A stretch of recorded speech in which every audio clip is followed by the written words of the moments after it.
Ladies and gentlemen, it is Wednesday, January 21st, 2026. Here's what's coming up on the Owen Report today.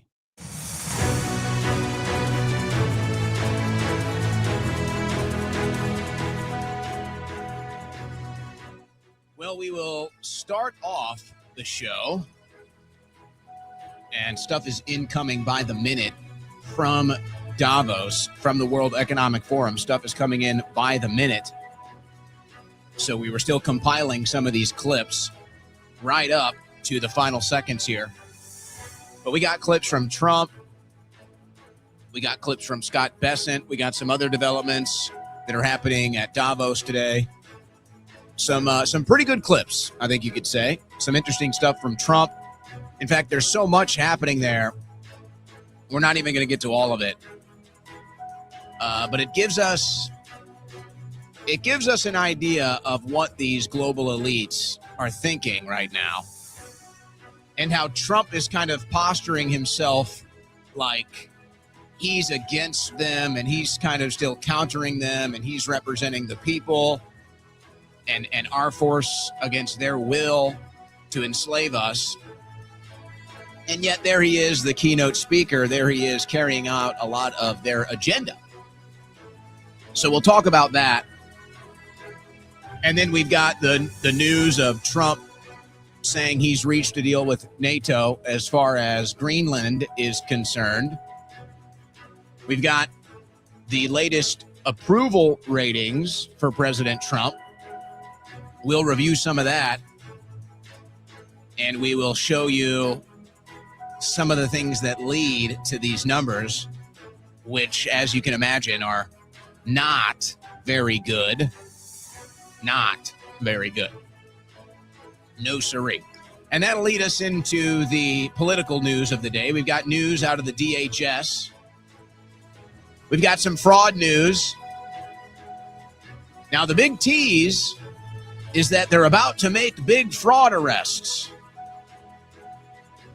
And I've been hearing this for so long. And look, the propaganda works, and that's why they do it.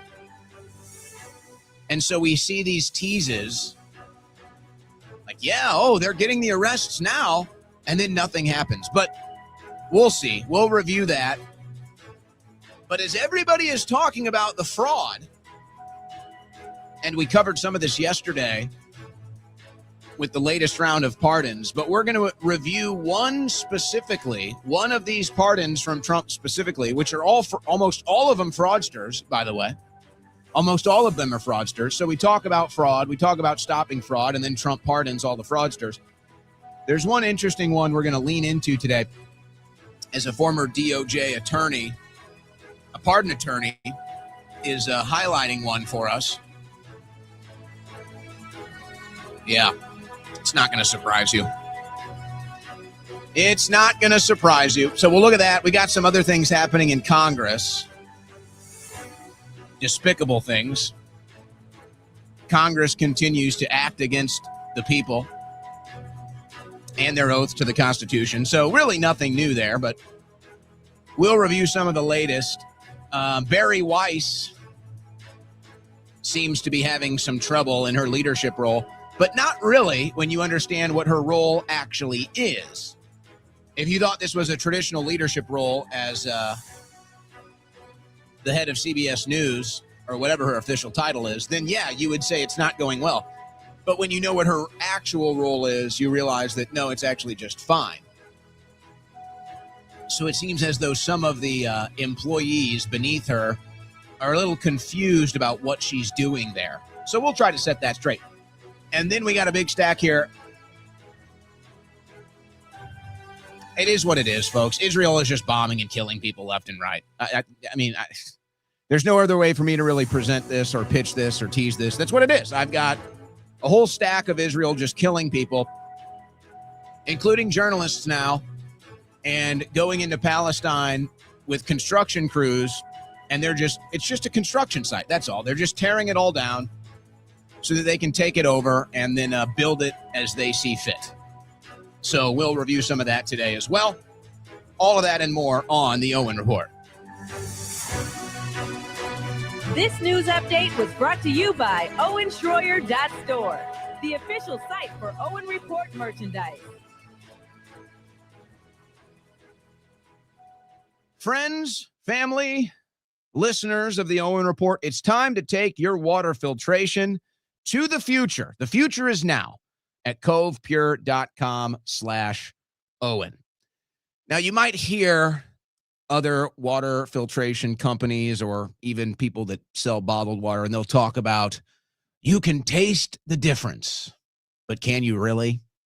Can you really? Maybe you can taste the microplastics. Maybe you can taste some of the other toxins that might be getting into those.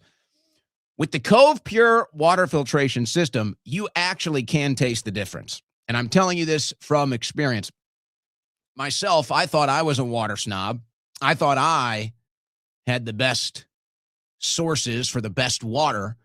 And then I got my CovePure water filtration system, and I realized I had it all wrong. I was missing out the entire time. Find out for yourself. Go to CovePure.com/Owen. But here's why I say take it to the future. So it's not just about the quality of the water, the taste of the water. You'll notice that immediately. What's so great about the CovePure water filtration system, you can choose, it has custom settings here. You can choose how much water you want it to disperse. You can literally pick how many ounces you want. You can decide the temperature of your water.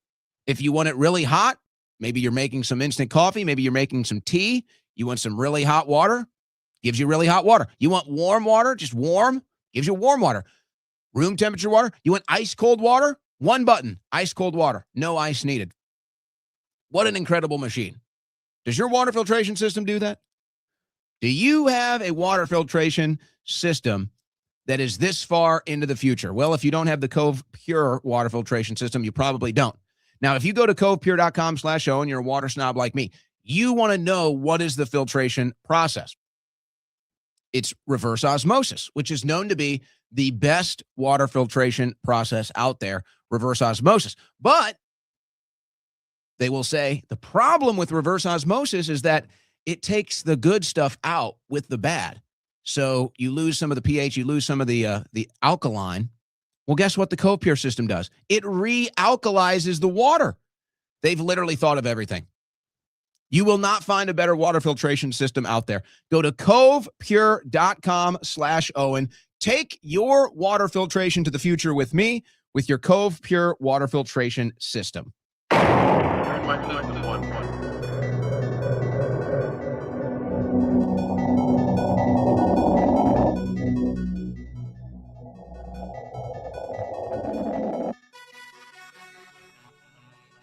On the cutting edge of news and analysis, the Owen Report with Owen Schroyer.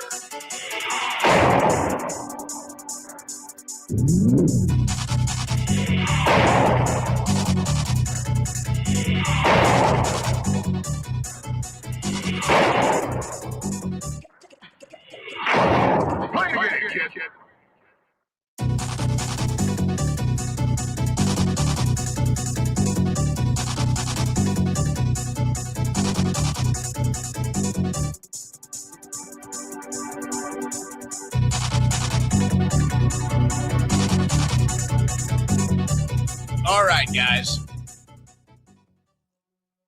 All right. I've made the mistake to start the show having my chat open here. Big mistake.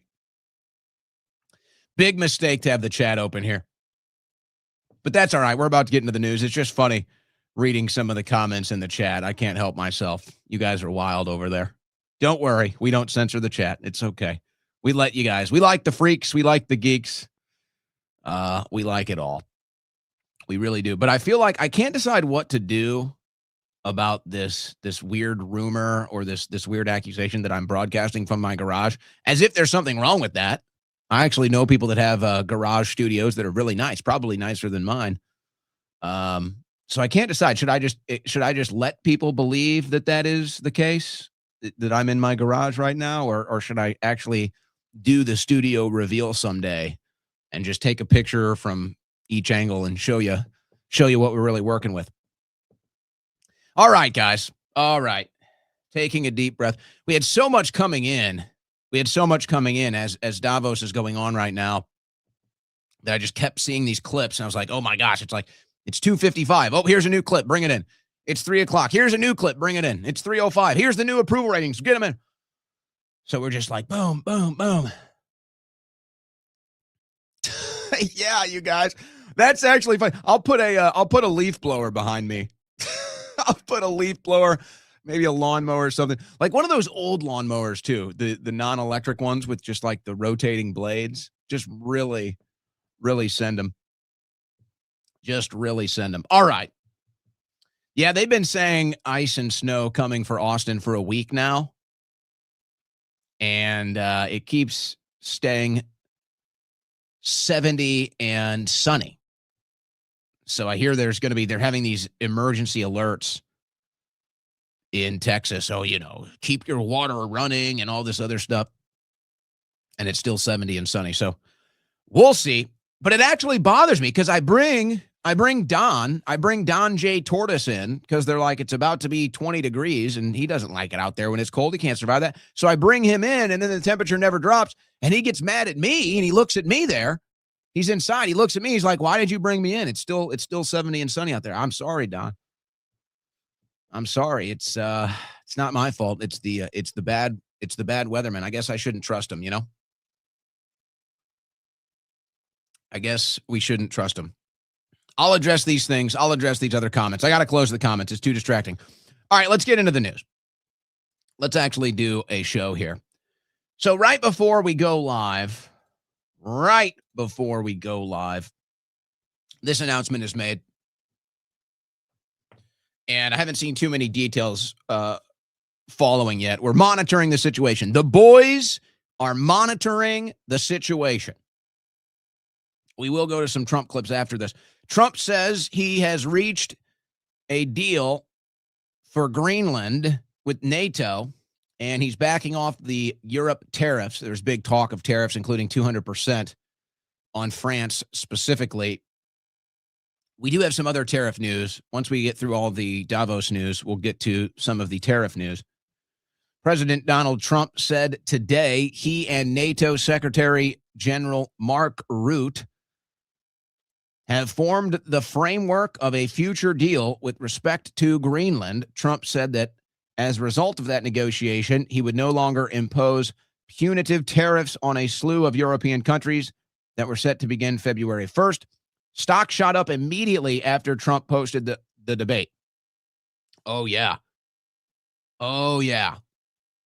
You woke up this morning, you got an hour or two into the market open, almost everything was red. And by the way, this is kind of this is one of my philosophies in the market. Take profits when you can get them. Take a profit when you can get it. And so today, I don't know, I've got like 20, 30 stocks or something. And so today I saw everything was down, the market was down, and that's when you really want to make moves. And so my philosophy is when you see that, if the markets are down and you've got a stock that's in the green and you're in the green on it, you're in a profit on it, just sell it. Just take your profit for the day and then go back and look at some other stocks that are in the red, buy the stocks that are down, buy the dip, and then you kind of get a double boost. So you sell the stock you got a profit on, guaranteed profit there. The rest of the market is down. You buy the dip. You hit on a day like today where it goes up in the afternoon, you just doubled. So that's what we did today. It was actually, it was wild. You watch it happen in real time. And that's why I say, folks, if you just follow the news, do what you want with your money. If you saw it last night, we talked about this a little bit last night. That's why I'm not giving financial advice. I'm just telling you what I do. My philosophy, it's worked for me.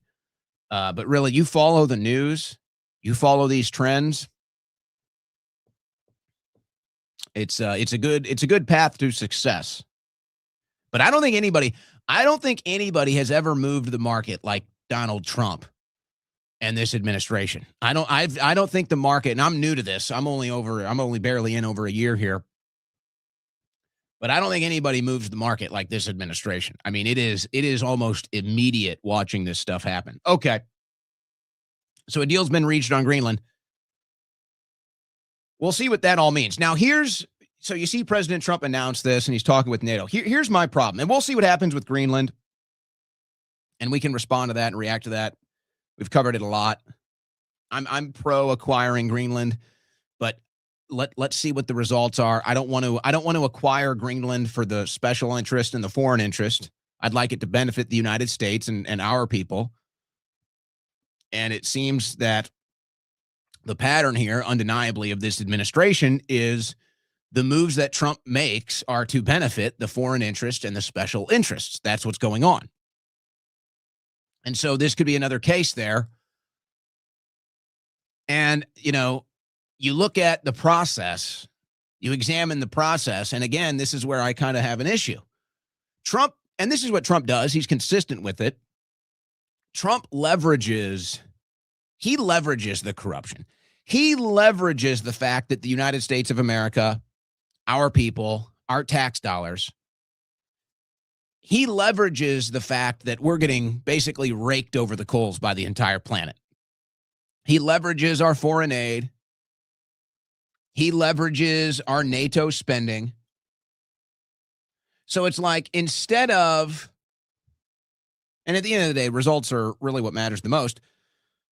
But instead of saying, because this is what I would prefer, maybe you as well, instead of saying we're cutting all foreign aid, like I saw a story yesterday, some big foreign aid fraud, And it's like, how you guarantee no foreign aid fraud? No foreign aid. Really simple. You want to end foreign aid fraud? You end foreign aid. It's not difficult. So it's like, I'd rather just see the foreign aid ended. But Trump uses it. It's a leverage piece. It's a negotiation piece. So the same thing with NATO. What is the number? It's like 70%. The U.S. has paid like 70% over the years of NATO's budget. That's us. That's our money. Hundreds of billions of dollars. Maybe it's over $1 trillion. I don't know the final number. I don't have it in front of me. But the point is, instead of just saying we're not going to spend this money anymore, instead of saying we're just going to cut the NATO funding, we're done, we're out, we don't get anything from it, you guys get everything from us, we're done. And now we can maybe have negotiations with Russia to form a partnership or a peace deal, something like that. You guys deal with it yourselves. That's what I would prefer. But instead, Trump uses the NATO spending to get what he wants. And so this is kind of where we get into the territory of how much of this is Trump narcissism and ego. How much of this is Trump just working as the number one agent for the special interests and the foreign interests versus for the American people? Because to me, the America First move, the move for the American people, is to just end all foreign aid and end the NATO spending. And essentially what you're doing now is you're repatriating this money, hundreds of billions of dollars annually, to American interests, American causes. America First, make America great again, that whole thing. But instead, Trump leverages this. So he's doing it now for Greenland. And it's kind of the perfect story to just zoom in on and see how the sausage is made and then what the final product is, which we won't know for some time as far as Greenland is concerned. But it's like, is Trump leveraging our NATO spending to acquire Greenland to help America? Or is Trump leveraging the NATO spending, our money, so that he can benefit once again his foreign interests and special interest donors? That's the question. Now, for Trump, he looks at it like this. The average American that maybe is following politics, as far as they just tune into the nightly news or maybe open up a web browser and scroll through or something, they're not really going into the depth of it. They're not really putting all the pieces together and looking at the constellation of everything, like a drive-by media consumer. And so for Trump, he's like, hey, this just makes me look good.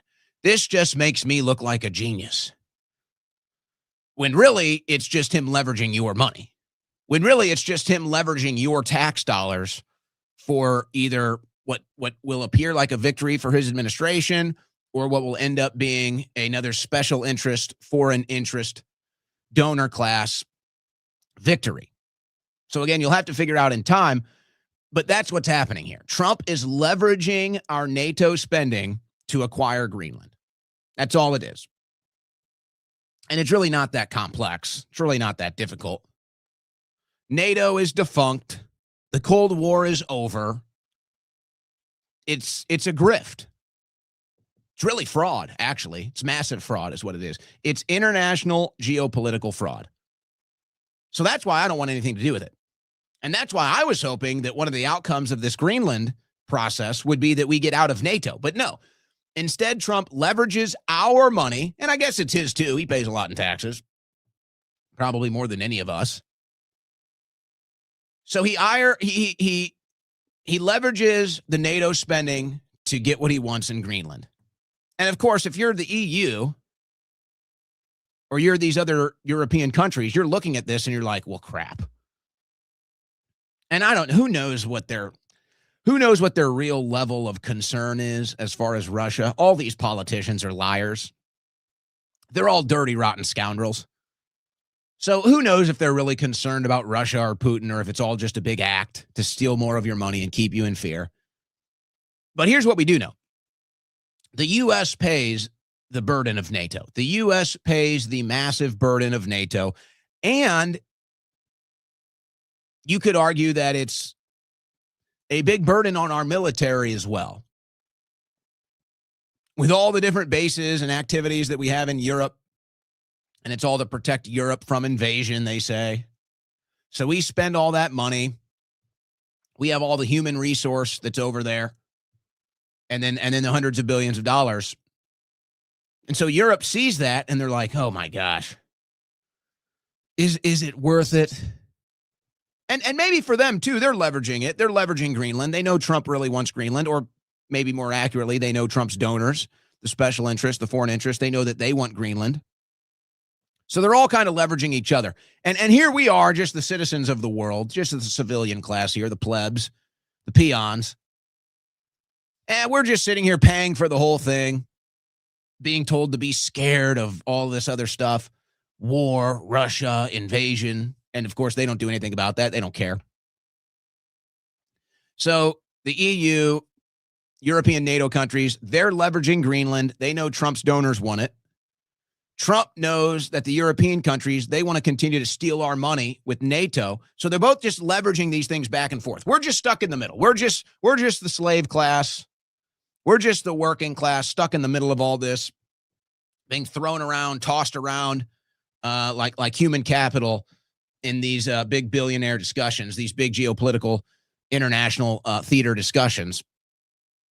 And then who really benefits? Who really ends up benefiting from all of this? So that's the leverage going back and forth right now. That's the leverage going back and forth. And this is part of the global corruption that we're all sick of. This is part of the global corruption that Americans are sick of. It's part of the global corruption that Europeans are sick of. Quite frankly, it's part of the global corruption that the Russians are sick of. Putin is sick of. So that's where we fall into our place here. So NATO, unnecessary, but it's a money laundering tool. And Greenland, the special interest, the foreign interest, they have their eyes on it. They want it. So everybody's leveraging everything that they can right now to try to work out a deal. So NATO will continue to get our money. And then we will acquire Greenland. And then we'll find out who benefits. And we'll see what the final outcome of all of this is. But it seems like the circumstances never change. Circumstances never change. We just pay for everything. We just pay for it all. Keep working, American slaves. Keep working. Keep paying your 30% in taxes. And let the special interests, the foreign interests, the donor class, they'll decide what to do with it. They'll decide what to do with your slave labor. You're only 30% a slave, so I guess it's okay, right? Yeah, just 30% a slave. So that's what's going on. We'll see if there's any big announcement on this today. I haven't seen any more details yet. But that's what it is. NATO is leveraging Greenland. Trump is leveraging our NATO spending. And at the end of the day, it's the same people that benefit, the political class and their donors. All right? All right. We all got that? Well understood? Good. So let's go to some of these clips now. Trump, he likes every once in a while to talk tough on Israel. Seems like it's mostly just just tough talk. And we'll see later on towards the end of the show that this tough talk is really nothing, because we'll show you what Israel is up to right now, which is what Trump should be talking tough on. But he's talking about the Iron Dome here, and he's really proud. He's going to build us a golden dome. So, that assures us that we're going to probably get struck. Where people are going to try to fight us and attack us now. Otherwise, why would they build it? Eventually, you're going to have to need it. That's the whole point. So buy your stocks as you see accordingly. So here he is talking about the Iron Dome, talking tough on Netanyahu. What we did for Israel was amazing, but that's nothing compared to what we have planned for the United States, Canada, and the rest of the world. We are going to build a dome like no other. We did it for Israel. And by the way, I told Bibi, stop taking credit for the dome. That's our technology. That's our stuff. But they had a lot of courage, and they were good fighters, and they did a good job, and we wiped out the Iran nuclear threat like nobody can believe. Nobody's ever seen anything like it. That, Venezuela, taking down Soleimani. So this is, okay, it's tough talk. It's mostly worthless, though. But yeah, that's one of the things that we have to deal with in this back and forth between the America First movement and all the Israeli loyalists that we have to deal with that are sitting here in our way, telling us that we have to be their slaves. They'll say, oh, well, we give you our technology. It's our technology. Shut up. It's our money. It's our technology. You guys just lie about everything. So, I'm glad Trump said it. Because that's one of the big lies we get from the Israeli lobby. It's one of the big lies you get from Netanyahu. It's like, you get our technology and you get our dome technology. Shut up. That's literally our technology and our money that built it. Shut up. Shut up. But that's what they say. So I'm glad Trump did address that. But you know me, I can't cover this without mentioning, I don't like this Golden Dome idea. To me, it's like you build this, you're going to use it. It's like you build this, somebody's going to make sure it's used. And if you're building this, of course, Israel anticipates they're going to get attacked. They're bombing 7 countries right now. So it's like, yeah, Israel needs an Iron Dome. They bomb everybody all the time. 7 countries right now. It's happening right now as we speak. They're killing people. So yeah, it's like, of course, Israel needs a dome. They piss off everybody around them. So is that us now too? Now we need a dome. So this is what we're handing our ancestor, our lineage, our future children. Hey, we're going to piss off the entire world. We're going to act like Israel does now since they run our country. And so we're just going to piss off the entire world. So now we need a dome because everybody's going to want to bomb us too. Breaks my heart. Breaks my heart that this is what this administration wants to leave future generations of Americans. Breaks my heart. Of course, the Trump family and all of his friends, they're not going to be affected by this. They don't mind. They're just the ones that are putting all of us into this situation. So it's really sick. It's really sick in my eyes. And then it's, the irony. It's the Board of Peace, which, by the way, Netanyahu is now officially on the Board of Peace. I mean, talk about irony doesn't even, this goes so far beyond irony. It's a whole new realm. To put Netanyahu on the Board of Peace, it's like a sick joke. It's like a sick geopolitical international joke. to have Netanyahu on the board of peace. So it really just shows you that what they're trying to do with this board of peace is to just replace the UN, which I'm no fan of the UN,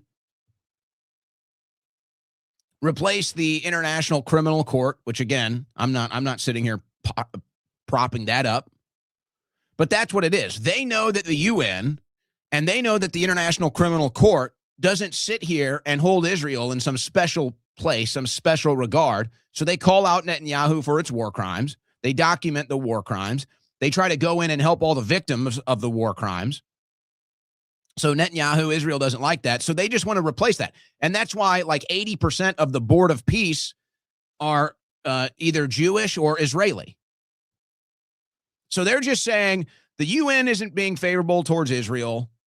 The International Criminal Court is not being favorable towards Israel. So we're going to replace that with the board of peace. And we're going to make sure that everybody on it is favorable towards Israel.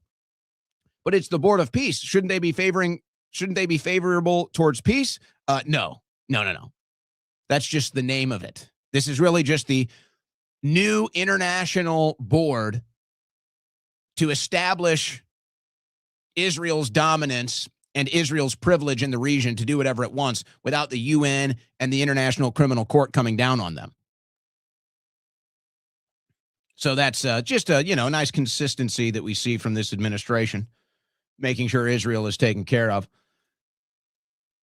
And then Trump comes out and says this, using a word, usury. I'm surprised that this word is even legal now. This word should probably be illegal. This word is probably anti-Semitic, but Trump used it. One of the biggest barriers to saving for a down payment has been surging credit card debt. The profit margin for credit card companies now exceeds 50%, one of the biggest. And they charge Americans interest rates of 28%, 30%, 31%, 32%. Whatever happened to usury? Oh. So to help our citizens recover from the Biden disaster, all caused by this horrible president, I'm asking Congress to cap credit card interest rates at 10% for 1 year. And this will help millions of Americans save for a home. They have no idea they're paying 28%. They go out there a little late in their payment and they end up losing their house. It's terrible. So look, I can't be against trying to help Americans afford a house, obviously. We're not against that. But he sits here, he talks about,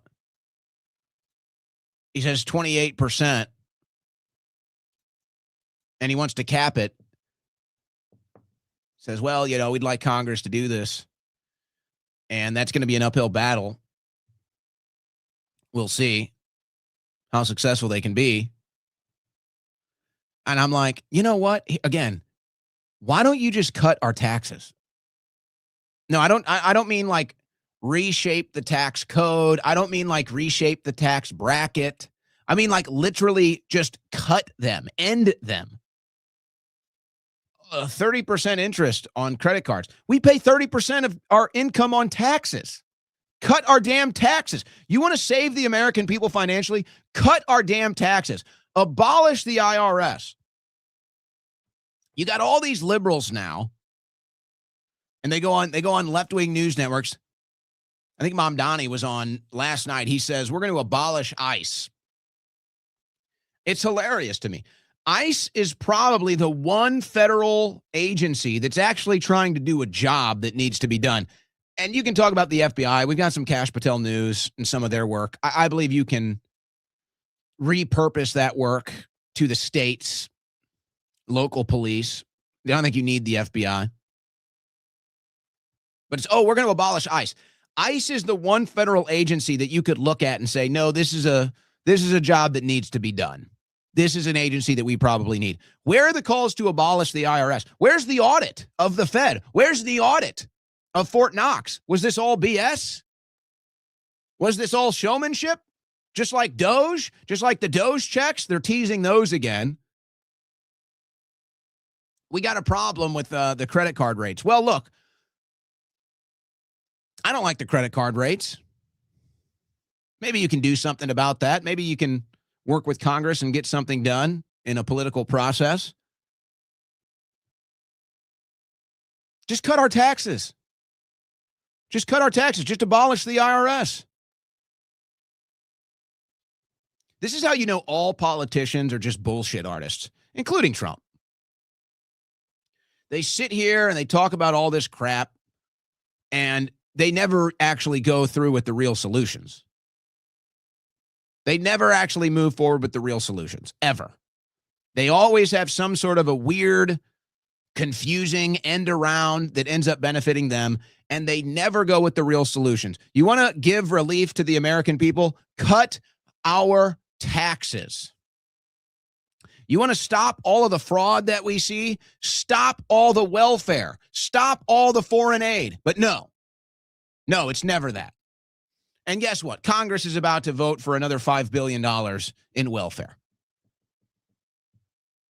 Just cut our taxes, please. Could you please just cut our taxes? Yeah, I don't want to pay 28% on a credit card debt. So you know what? I don't go into credit card debt.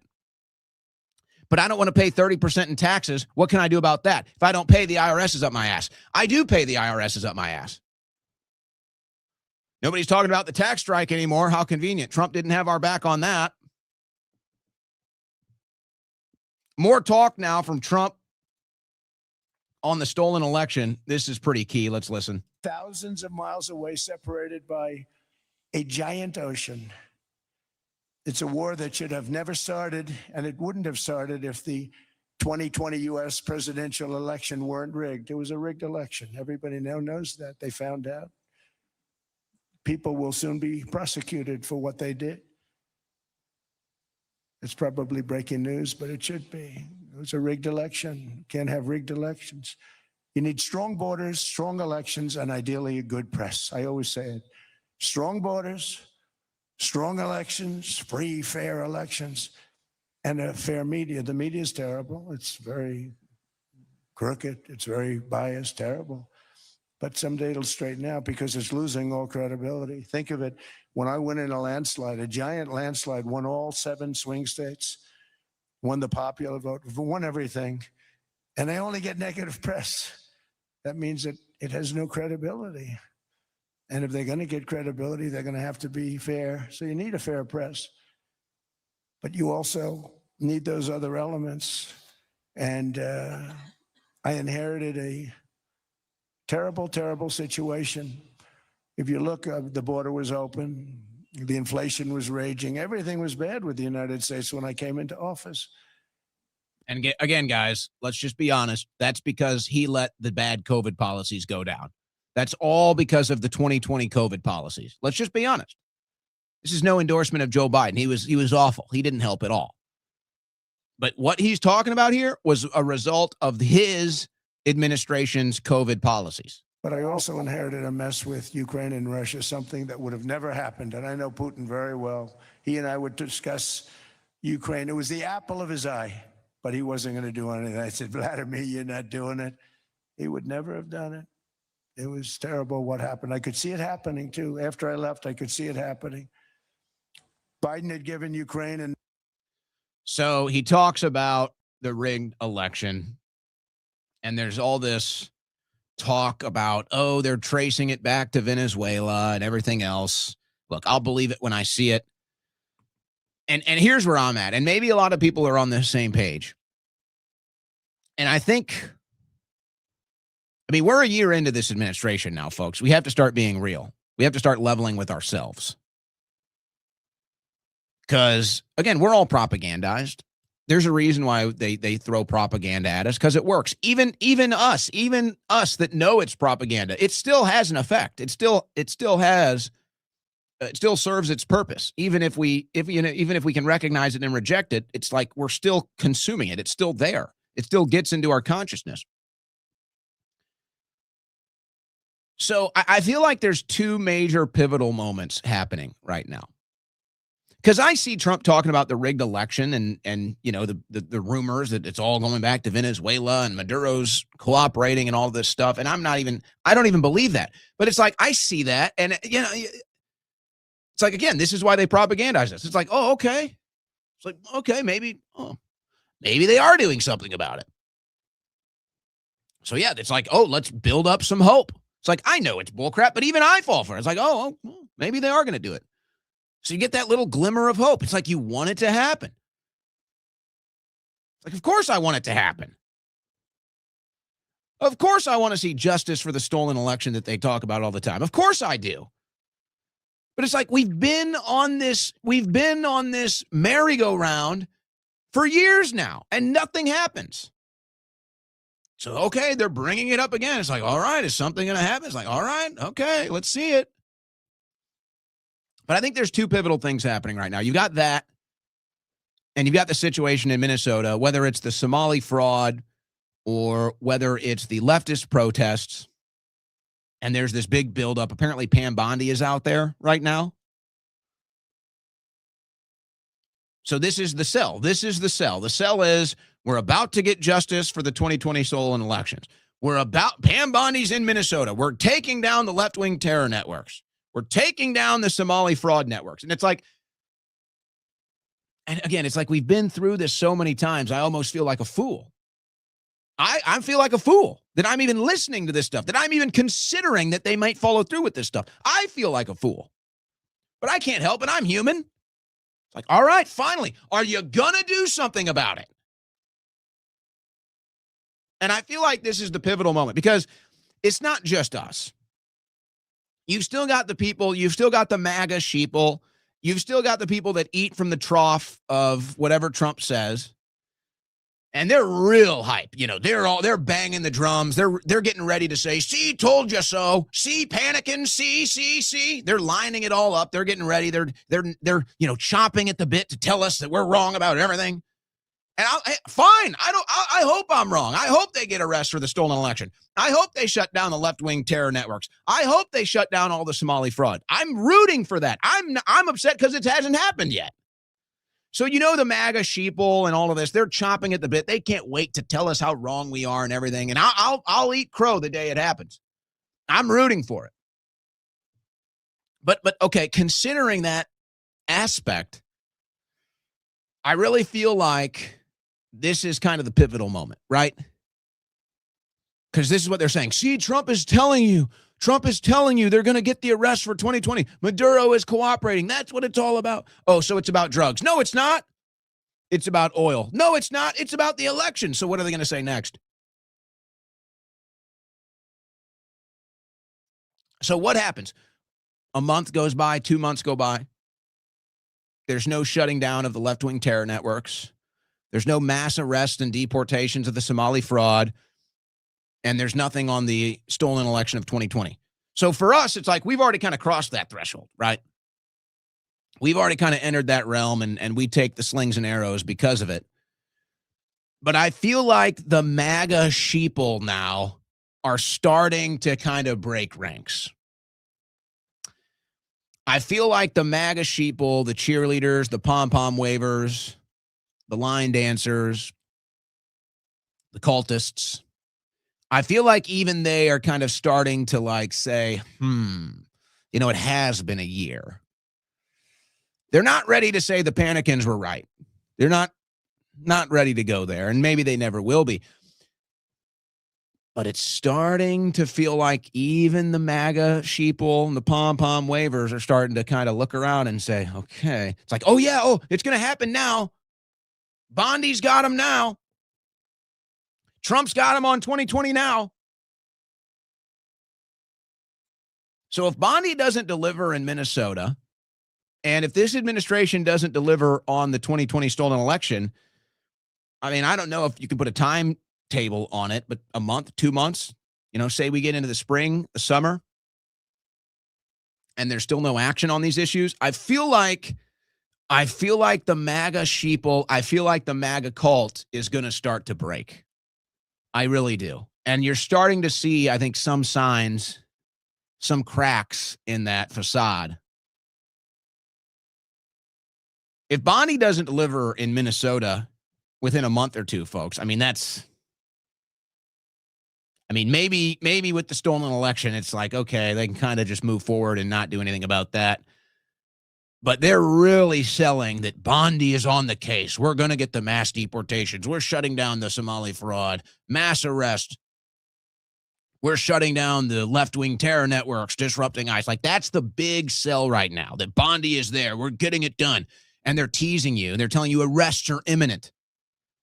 You had multiple members of the administration saying arrests are imminent in Minnesota. So again, I'm just saying, a month goes by, not a single arrest, no mass deportations. Left-wing terror networks are ramping up again for the next thing. When does the sheeple crowd, when does the MAGA pom-pom waving crowd, when do they start to break ranks? When do they start to kind of look around and say, wait a second now? Because I think they're good people. I think most of them are probably like us. They just aren't as disenfranchised, discontent, and impatient, maybe, or they don't have the level of experience we have dealing with this. But I'm starting to see some of the signs that even they are kind of starting to look around and scratch their head and say,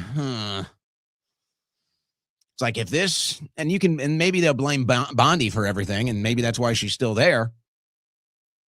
And maybe that's why Bongino left. Because maybe Bongino knows none of this is happening, and I don't want to be around here when none of it happens. And isn't that kind of the canary in the coal mine? It's like, if Bongino really thought all of this was going to happen, wouldn't he want to be there? Wouldn't he want to be there at the White House? Wouldn't he want to be there standing at the podium? Wouldn't he want to be there when they're doing the mass arrest and having the biggest move for justice that we've ever seen? Wouldn't Bongino want to be there for that? So I'm just looking around and I'm saying, okay, I feel like this is kind of their final thing. If they don't deliver in Minnesota, shutting down the left-wing terror networks, shutting down the Somali fraud networks, mass arrests, mass deportations, if they don't deliver there, they might be able to just blame it all on Bondi. But I feel like start of some of that facade, that's going to be the start of it starting to crack. It's going to be the start of the crack. It's going to be the start of the people putting down the pom-poms and saying, okay, wait a second. Why aren't we getting these arrests? And they're doing the same thing with the 2020 election fraud. They're saying, this is it. Trump's signaling it. We got him now. Okay, well, what happens in a month? What happens in 2 months? What happens? We get into spring and none of this happens. I think that they're going to put the pom-poms down. I think that the sheeple are going to start to look around and say, wait a second, it's just not happening. So I think these are two pivotal moments right now. But a lot of people are already abandoning ship. Trump's approval ratings show it. We've got more clips from Davos coming up on the other side. We take the first hour break. You're listening to the Owen Report on the Win Network. All right, coffee drinkers out there, are you with me? Are my coffee enthusiasts with me? Have you tried the premium instant coffee from our friends at blackoutcoffee.com/Owen? Have you tried it yet? Now, look, the coffee enthusiasts, the coffee drinkers, very particular. Some of you like grinding your own beans. Some of you like a dark roast, a light roast, different flavors. Some people like the pods. It's all good. Blackout Coffee has all of that, by the way, and more. Huge store, huge selection at blackoutcoffee.com/Owen. In fact, that's the official mug here. It's my Blackout Coffee mug here. Matches the aesthetics of the studio. But if you haven't tried the premium instant coffee, to me, coffee drinkers, this is a must-have. This is a must-have because it is instant coffee. Do you want instant coffee? Well, yeah, who doesn't want instant coffee? Well, maybe you've tried it and you don't like the flavor. It's watered down. It doesn't do it for you. You've tried the instant coffee before and it's too good to be true. So no. Well, this is different. The premium instant coffee from blackoutcoffee.com/Owen hits different. I'm telling you right now, this is what it's been like for me. Now, even if I've got plenty of time, even if I don't need instant coffee, I go to my pantry where all my different coffee is. I've got all the bags from Blackout Coffee. I've got the pods. And I stare right at that instant coffee and I say, why not? Why not? It's instant coffee. It tastes great. It's the least amount of work. It's fantastic. If you haven't tried it yet, give it a try. They got a big sale happening right now. Premium instant coffee. It comes in a box. And by the way, you open this box and the packets almost start to burst out. This box is so full with the 32 count. I load it up. I've got multiple boxes of it because it is my favorite. Premium instant coffee from blackoutcoffee.com/Owen. Best instant coffee on the market. So good, in fact, so good, you'll even consider it being your only coffee. That's how good it is. Find out for yourself. Blackoutcoffee.com/Owen, the official coffee of the Owen Report.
Extra-dimensional and multi-universal. Here's your host, Owen Schroyer.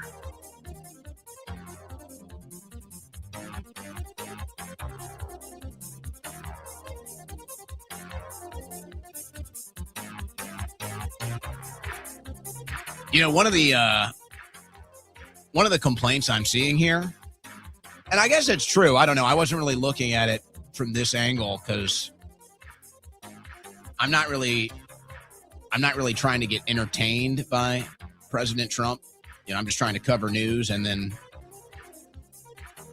present that news to you. But one of the things that I'm seeing, one of the complaints I'm seeing here after Trump's multiple speeches and press events, boring, low energy, not the same guy. Are you guys getting that? I'll go into the chat on that one. Are you guys getting that too? Are you feeling the vibe is gone? Are you feeling the aura is gone? Are you feeling it's boring? It's not really exciting you? See some people saying yes in the chat here. I'll say this though. He did just fly there and then immediately go back to work. They had the little mechanical issue last night, so that added about another couple hours to their trip. So he could just be a little tired. You know, it's so weird. I have to say, I can't even imagine this. We're going to go back. We got more clips. from Davos, but I can't even imagine this. And look, all these scumbags, all these politicians. Well, I'll say this. Gavin Newsom doesn't seem to be lacking. Newsom doesn't seem to be lacking in that department right now. I was saying this earlier to me and producer DMT were talking about this. I think it's already decided. I got to be honest. I think it's already decided, guys. I think it's Newsom. I think it's Newsom 2028. I think it's already decided. It's way too early, so don't hold me to that. It's way too early. It's just the vibe I'm getting right now. But it's got to be weird because I've dealt with this before, and it's so strange to me. And maybe it's because I'm from the Midwest. I'm from the Midwest. I'm from St. Louis. I live in Texas, so it's not really a thing that we have to deal with here. But I've dealt with it before in the media. These men that wear makeup. It's got to be one of the weirdest things. Men that wear makeup. I'm sorry. It's just weird. And look, if you're on TV and maybe you've got like a blemish, like I've got a little, I got like a little blemish under my eye. Maybe you can see whatever. It's just a little red. Some men, they'll put a little, I don't know what you call it. Put a little something to cover up a little blemish or something if they're on camera, they're on TV. It's like, okay. These guys go out there and they are just caked in makeup. I mean, Trump is just caked in makeup. It's so weird. I don't even like it on women.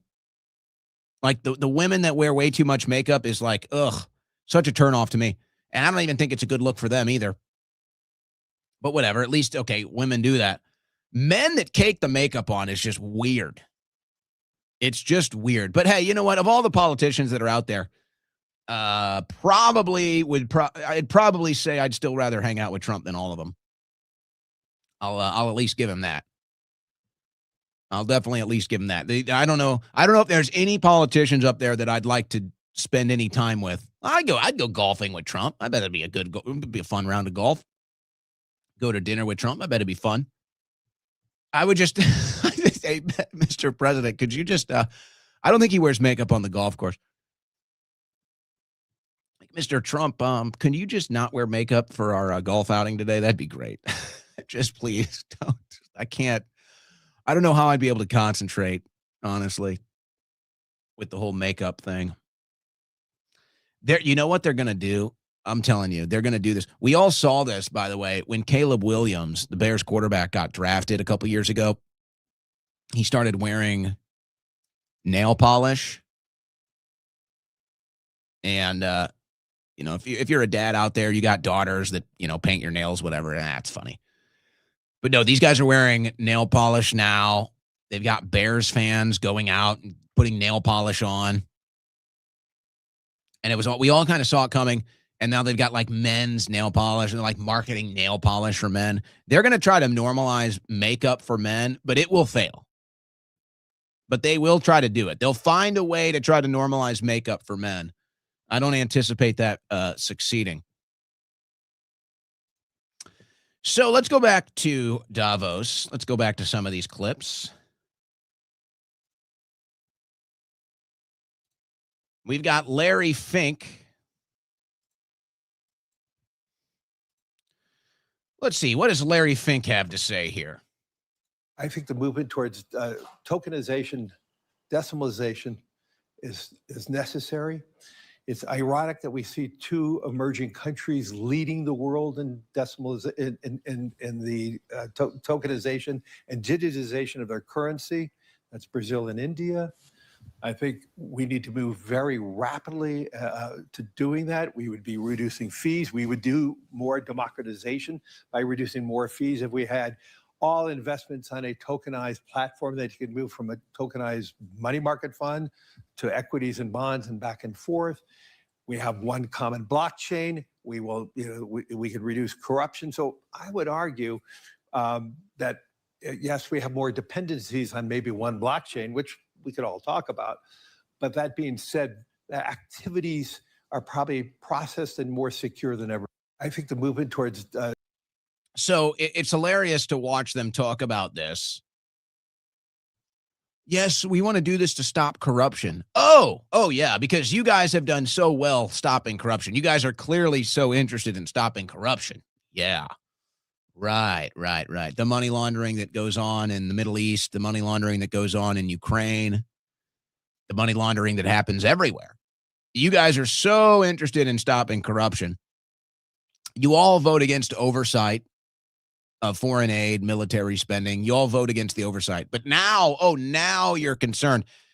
And then the real irony here at the surface is, so what they're doing is they're basically admitting now, and actually some of the speakers at Davos admitted that your money is fake. There is no real money. It's literally fake. It has no value. It's basically psychological value. That we just agreed that this thing has some value. It has none. So they're admitting that you basically have fake money. There is no real money. There's no real value. So they're admitting that, and they're saying, so instead of having this kind of fake fiat currency, we'll just have a real fiat currency. We'll just embrace the fiat currency, and we'll just introduce it in this digital format. Oh, and it's to stop corruption, which, again, these are the most corrupt people on the planet. So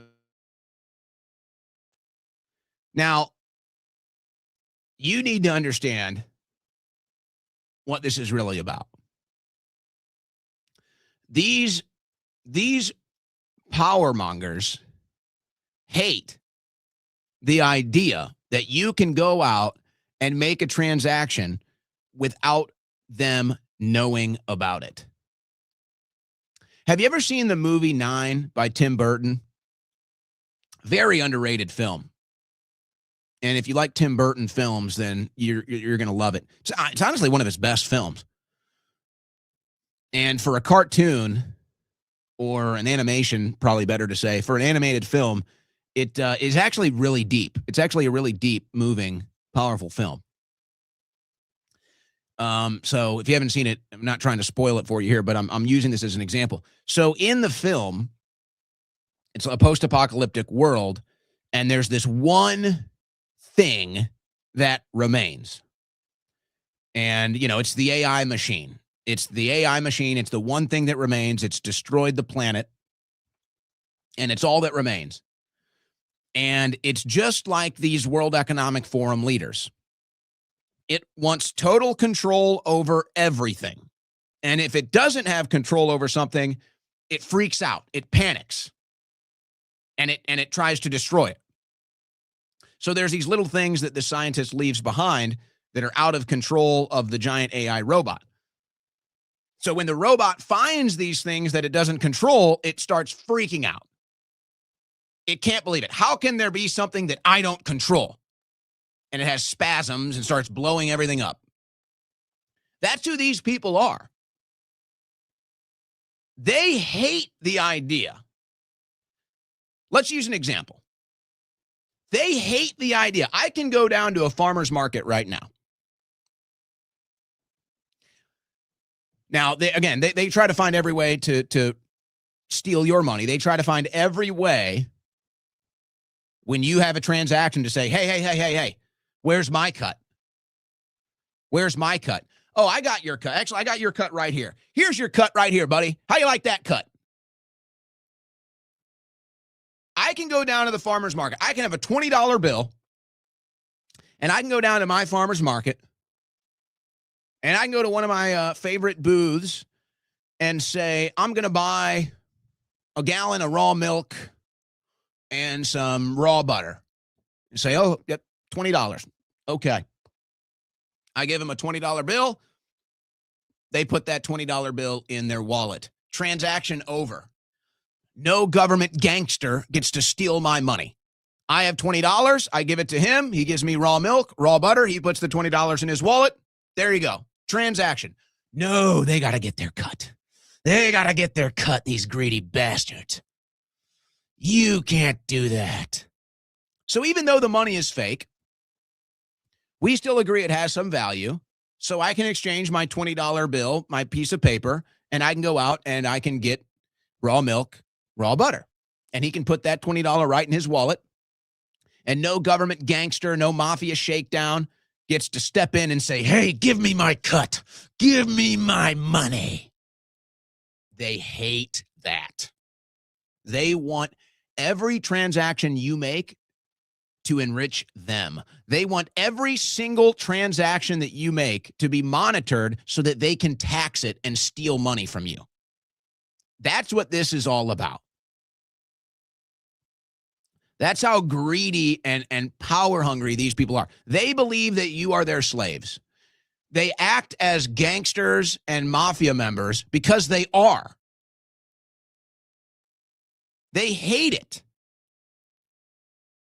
They are having spasms. Oh my gosh, you just traded a $20 bill for raw milk? I'm going to get that money. I'm going to get my cut. So that's what this is all about.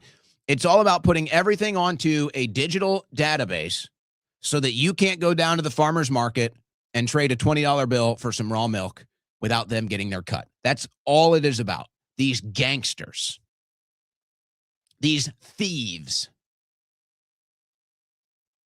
And here's what's so scary about these warmongers and these power mongers, because there's a difference. There's people that just want to take your money, and there's people that want to rule the world with an iron fist. But they all have something in common. They know no limits. They know no limits. So if they have to bomb, if they have to kill people for their power and their lust for it, then they'll do it. If they have to completely crash economies and crash entire markets and drive entire countries into poverty and starvation, they'll do it. And that's what this is all about. That's what this is all about. All right, so I don't have any of the Newsom clips. He had some interesting things to say, but it's not really worth it for me to play them. But Scott Bessent, yeah, he's had a lot of interesting things to say. And Newsom is, he's attacking Trump and everything. So Scott Bessent gets up here and has some choice words for Gavin Newsom. I think it's very, very ironic that, Governor Newsom, who strikes me as Patrick Bateman meets Sparkle Beach Ken, may be the only Californian who knows less about economics than Kamala Harris. He's here this week with his billionaire sugar daddy, Alex Soros. Now, yeah, this is funny coming from the guy that used to work for George Soros, but okay, he calls it out. All right. And the Davos is a perfect place for a man who, when everyone else was on lockdown, when he was having people arrested for going to church, he was having $1,000 a night meals at the French Laundry. And I'm sure the California people won't forget that. And I can tell my message to Governor Newsom is the Trump administration is coming to California. We are going to crack down on waste, fraud, and abuse. And I was told he was asked to give a speech on his signature policies, but he's not speaking because what have his economic policies brought? Outward migration from California, a gigantic budget deficit, the largest homeless population in America, and the poor folks in the Palisades who had their homes burned down. He is here hobnobbing with the global elite while his California citizens are still homeless. Shame on him. He is too smug, too self-absorbed, and too economically illiterate to know anything. Thank you very much. I don't think anything was left to the imagination there. I think Scott Bessent sums it up pretty well there on the Gavin Newsom issue. But again, don't you love the hobnobbing too? That is not used enough. I love the hobnobbing, the hobnobbers. He's hobnobbing. We're bringing it back, Scott. Thank you for that. Yes, Newsom is hobnobbing while his entire state is shut down. We all remember the hobnobbing.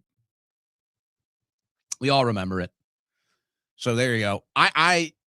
Sometimes you just go with your gut reaction and your gut instincts. And when you have enough experience, it's good. I don't know if I could say I have that level of experience. I'd like to think that. With a big ego, but you can always use more experience. My gut instinct, as I'm watching all of this develop with Newsom and everything, my gut instinct is they've already decided Newsom 2028. They've already decided it. It's already a done deal. But it's way too early to say that, obviously. There's way too much that's going to happen between now and then, and we don't even know who's running. But it's just like, I just have this gut instinct watching all of it. It's like, oh, they're going with Newsom. So we'll see what the hobnobber Newsom has to say if he offers a response to that. Now, this is funny. This is the president of Finland, Alexander Stubb. And these politicians are really something else, man. They are really something else. He contradicts himself in his own event, in his own panel. He contradicts himself in a time span of less than 20 minutes. Watch this. First is a direct answer to the question of this panel: can Europe defend itself? My answer is unequivocally yes. Without the Americans. Without the Americans, I mean, how? Well, look. But you're relying on them for these key elements. You've said earlier that Europe can defend itself without the Americans. If it comes down... not exact, Mike, so that's not a quote. More or less, more or less. We'll go back to the transcript. Yeah. More or less, more or less. I love journalists. But if it comes... And then he sits there and insults the journalist like she made the mistake. No, buddy. Here, let's play it again now that you've seen it. Watch it back. You just owned yourself. That's what we call a self-own from a hobnobber. First is a direct answer to the question of this panel: can Europe defend itself? My answer is unequivocally yes. Without the Americans.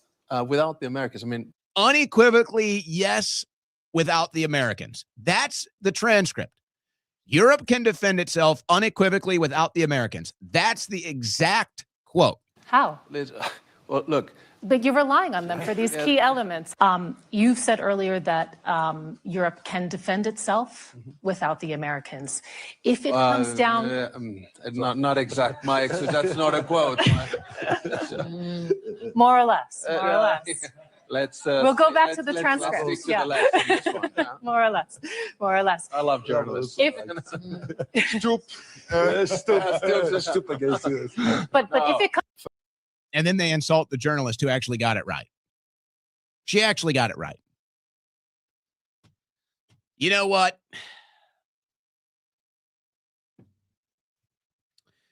Here's the answer. Here's the answer. And I don't know if it's as simple as this or if it's all going to go this way. But here's the answer. All things at face value. Here's the answer. We're going to space.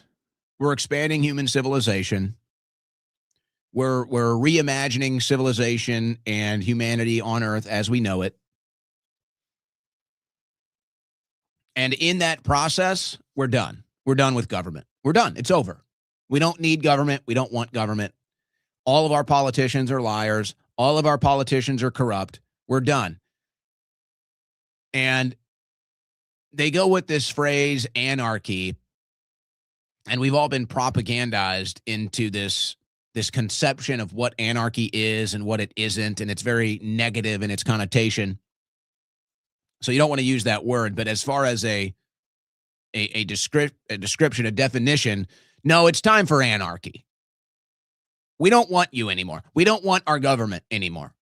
We don't want you. You're all liars. You're all crooks. This is your last stand. But see, the powers that be know the way that they keep the people enslaved on this planet is with government. That's our slave masters. It's the concept of government. It's the construct of government. It's the apparatus of government that keeps us all enslaved. Because without government, they have no enforcement mechanism. They have no monopoly on violence. You just have a free market. 1776 worldwide.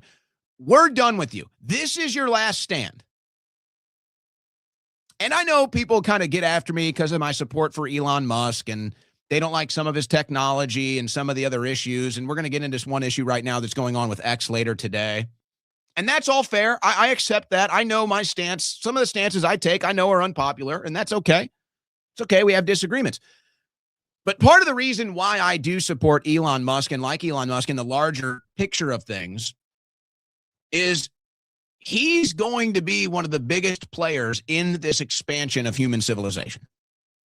Okay? Maybe the biggest player.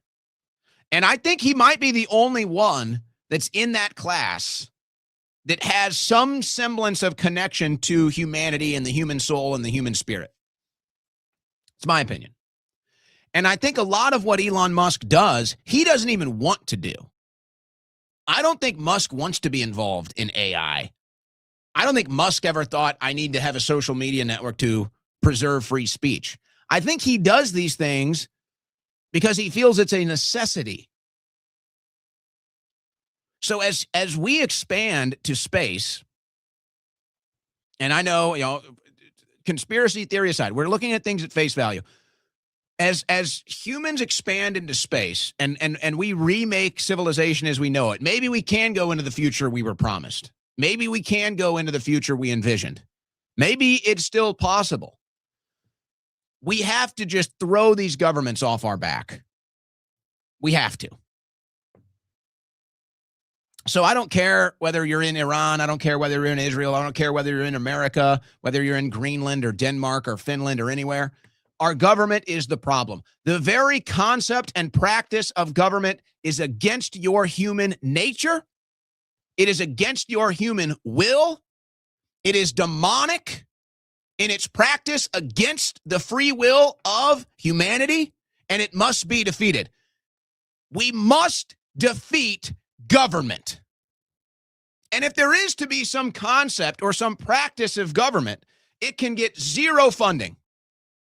It can have zero jurisdiction over our lives. So if people want to volunteer and form some sort of a union and have it as more of a philanthropic endeavor with no institutional power, with no inherent power over us, then we can make something like that possible. The concept of government today is evil. It is demonic. It is satanic. It is against the human nature and free will, and we will defeat it. That's the move. That's the power of humanity. That's 1776. That's America. That's what we must do. And that's why they divide us with all of these other things and religion and policy and all of this stuff. No. Government is the enemy of free people. Government is the enemy of God. God made you free. God made you to exist and live free on this planet. And Satan made government to control you and make you a slave. And now they want to use AI to do it. Now they want to use AI to do it. And this has been a major thrust, by the way. A major thrust of this World Economic Forum in Davos this year. Melissa Chen shared this image. I took a picture of this slide at a WEF meeting, and it shows you why. It outlines the key building blocks that together form an operating system for the fourth industrial revolution. AI is the central, most powerful driver, hence it's on top. So it's drones, automated vehicles, precision medicine, environment, AI, machine learning. You can see everything, Internet of Things.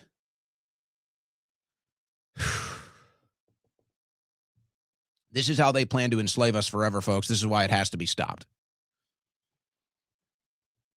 And I fall victim into it too. We all do. We all fall victim into the divisions. We all fall victim into the debates, the divisions, and everything else that keeps us divided when we're all humans here, reaching for the same thing. They know what's coming. They know that human civilization, and they've been really keeping it down, because what they want to do is, before we go into the next stage of human civilization, they want to make sure that they have all of the pieces in place so that they can have total control of humanity when we do launch to the next level. So that's why they're trying to build this whole AI system, so that when we do go to the next level, we're already totally enslaved on this planet. We're all totally enslaved here in the internet, the net, so that we can't escape and we can't be free. That's what they're doing. And they've just determined you're not worth it. They've just determined you can't be a free person. You can't be trusted. You need to be enslaved. They are the only ones that can be trusted to run the world. They are the only ones that can be trusted to make decisions for you. These are demons. These are demons. There's no other way to describe it. And so here's Yuval Harari. We all know about this freak. We all know about this absolute freak. Listen to what he says about AI. Do you know? As far as putting words in order is concerned, AI already thinks better than many of us. Therefore, anything made of words will be taken over by AI. If laws are made of words, then AI will take over the legal system. If books are just combinations of words, then AI will take over books. If religion is built from words, then AI will take over religion. This is particularly true of religions based on books, like Islam, Christianity, or Judaism. Judaism calls itself the religion of the book, and it grants ultimate authority not to humans, but to words in books. Humans have authority in Judaism, not because of our experiences, but only because we learn words in books. Now, no human can read and remember all the words in all the Jewish books, but AI can easily do that. What happens to a religion of the book when the greatest expert on the holy book is an AI? You know, as freakish as that ghoul is, you do kind of have to appreciate his honesty in his presentations, because he's telling you the plan. They're building an AI god to replace religion, replace government, and control humanity. That's what they're doing. And of course, they'll be in charge of it. They'll put themselves above it. So it'll be them, the power brokers, the elites, the bloodlines, however you want to put it. Then it'll be the AI that they built and they control, and they'll tell you it's some, being, some consciousness, some artificial intelligence that is sentient and noble and wise and good, and then the slave class beneath it. That's their plan. So it must be understood, it must be totally rejected. And ultimately, God will have the final say. The creator of the universe will have the final say. He'll squash these people like the bugs that they are. But that doesn't mean I have to go into their system and be a slave until that happens. I reject that in the name of God. And there's a reason why there's a reason why our souls burn to fight these demons and yearn to be free of their control. Everybody can feel it. So outside, Justin Trudeau and the Rebel News is out there covering this, swarming again. The Rebel News out there swarming, talking to these cockroaches. They really do a great job of this every year. Justin Trudeau. Now, a couple things before we go to this clip. It's funny because, so there were these rumors about, Justin Trudeau's dating Katy Perry now. And there were these rumors that they broke up. And then she showed up with Justin. They were walking around, Katy Perry and Justin Trudeau. And this is the Katy Perry that, tells you how you need to be more environmentally conscious, right? You need to be more conscious of the environment and climate and carbon emissions, she says, as she supposedly launches up as a space tourist, emitting 5 gajillion units of carbon into the atmosphere. Now, a lot of people think that whole thing is fake anyway, and I mean, it probably was. That whole thing was probably fake. But nonetheless, if you believe that they went up to space, well, how is that for the environment for you to do a little space tourism, a little social media video? How is that for the environment? You lying bitch. So she's out there with Trudeau now, and they're getting heckled.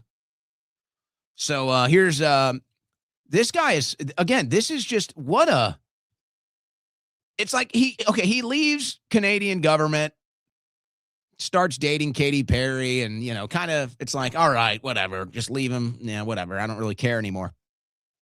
And then he has this moment, and you remember what an absolute monster this guy is. Human rights of those who didn't want to get vaccinated. Yet some people have died as a result of this. Is that really a smirking matter? Why you push the Canada to vaccinate the people? Pushing disinformation the way you have. What is disinformation? Irresponsible. What, that people have died? People in Canada to vaccinate. I'm sorry, but that's the COVID vaccine. But that's not misinformation. My old cameraman's mother actually. And you pushed them into jail. My old cameraman's mother actually died after complications from the COVID vaccine. So is that misinformation? Oh, now you're laughing. Human rights of those who didn't want to get vaccinated. Yet some people have. These are monsters. These are monsters.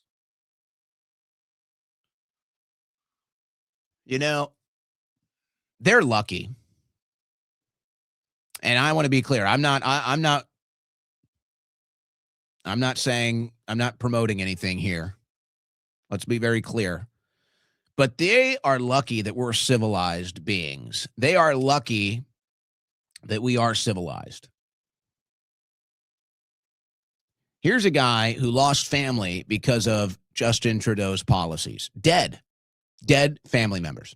They might say, they might even argue, they might make the conclusion that Justin Trudeau killed their family. And they're just out there walking by him talking.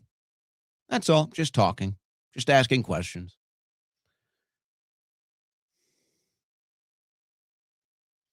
But they always have that fear that someday we're going to lose that civilized approach to things. And that's why they're trying to enslave us with this AI. Because they know what they've done to us. They know the things that they have done to us and our family and our bloodlines and our lineage. They know what they've done to us is so monstrous and so evil and so satanic. And as the awakening occurs and we realize what's happened, they're scared. They're scared of what will follow. And really, they just all belong in jail. They just all belong in prison. But as the pressure cooker continues to heat up, they're going to act accordingly, folks. They're going to try to crush free humanity. It's what they're going to try to do. Because they're scared of justice. And that's why it's so frustrating that Trump is not being our hammer of justice.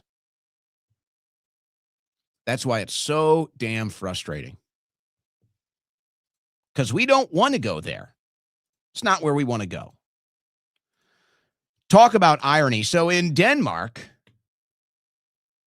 where they're apparently having these No Kings protests in Denmark now because Trump wants to take Greenland. So they set up this thing, No Kings. So this is a big anti-Trump thing, right? The No Kings protest. So they put up this thing here and Denmark agrees, No Kings. This is outside the Davos meetings in Switzerland. So, Denmark, no kings. We're not going to let Trump take Greenland. Right. Because let's see here. Let me check this out real quick.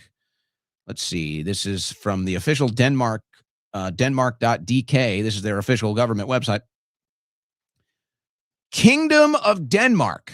Oh, one of the world's oldest monarchies. Really? You don't say. The Danish monarchy is one of the oldest in the world.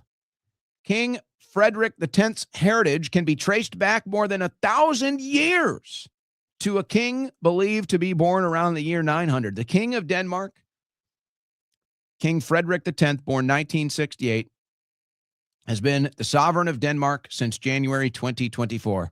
The King and Queen, Mary, got married in 2004 in Copenhagen. They have 4 kids. No Kings protest in Denmark. You guys literally have a king. Nice. Very good. Speaking of Greenland,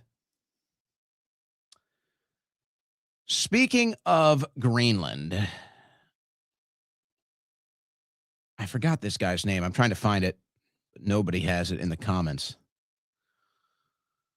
What is this guy's name? Guys, help me. I'm going to play the clip. Is it, I want to say, I don't want to get it wrong. Is it Ron Lauder? Let me see if I can find this. Yeah, Ron Lauder. That's what I thought. Okay, Ron Lauder. So here's Ron Lauder. This is one of the main guys pushing Trump to take Greenland. Ron Lauder. Okay? And here's what he had to say a couple years ago about speech. All world leaders, all politicians must lead in this effort. Words are not enough. Political speeches are not enough. Laws must be passed, severe, tough, real laws that will put these hate mongers away in prison for a long time. All world leaders, all politicians. So as you can see, I'm not clear on exactly the event he's speaking at here, but it clearly looks to be some sort of, I'm assuming it's some sort of a Jewish event because it looks like most of the people, if not all of the people there, are Jewish. But, aside from that, that's not really what sticks out to me. What sticks out to me about this is how old all these people are. Every person there seems to be above the age of 50 or even 60 or maybe even 70. Your guys' time on this planet, and I don't mean this rudely, I mean this with all respect. Your guys' time on this planet is coming to an end. And so you're out here saying we need to have speech laws. And you've got this room full of people that are all going to be gone in 10 years. And you want to leave us with speech laws? This is what I'm talking about, folks. All of these geriatrics, all of these senior citizens that have left us in a world with more corruption and theft, in a world that we don't need any of that. It's totally unnecessary. War, everything else. Fake money, all the corruption that they've left us with. And instead of just stepping aside, instead of just graciously stepping aside and saying, okay, you guys are in charge now. It's time for the younger generations to take over. This is their world now. This is the world that they're going to have to live in now. This is the world they're going to have to raise children in now. Instead of just stepping aside after you've destroyed good humanity, after you've destroyed all of these institutions of power and turned them into hubs of corruption and theft, and now you're going to, instead of just leaving gracefully and letting the younger generations take over as they come of age, no. Instead, you're going to insert speech laws. You're going to insert a bunch of wars. You're going to start civil wars. You're going to start religious wars. You guys are sick. You're sick freaks. And we reject you. And that's what they're doing, by the way. That's what they're doing. All right, we got some economic news that I want to cover, specifically dealing with the markets and crypto. Now, if you're in these markets or you're into crypto, you've kind of seen that things have been a little rough, specifically in crypto. I'm going to show you the numbers. The markets seem to be recovering today, but specifically in crypto, and there's always been this debate. What's better, gold or crypto? What do you think is a safer investment? Well, gold, I think, is winning that debate today, and I'm not really sure that it's close. And that's why we've partnered with Allegiance Gold. And you can go to protectwithowen.com to get more information and learn about $5,000 in free gold and silver with qualified investments through your 401k, IRA, or savings. They can make it easy to move into precious metals. But when we first started this offer, now that weight, $5,000 in gold and silver, is way less than what it was when we first started this offer. So that could be the case in a month. That could be the case in 3 months. So act now. And if you're not ready to make a move, that's okay. All you need to do is give them a call. 844-790-9191. That's 844-790-9191. Just give them a call. Your questions, your concerns, all of it, they'll answer every question, every concern you have. If you're ready to make a move, you can make a move. If not, if you need to consider things, they'll patiently wait with you.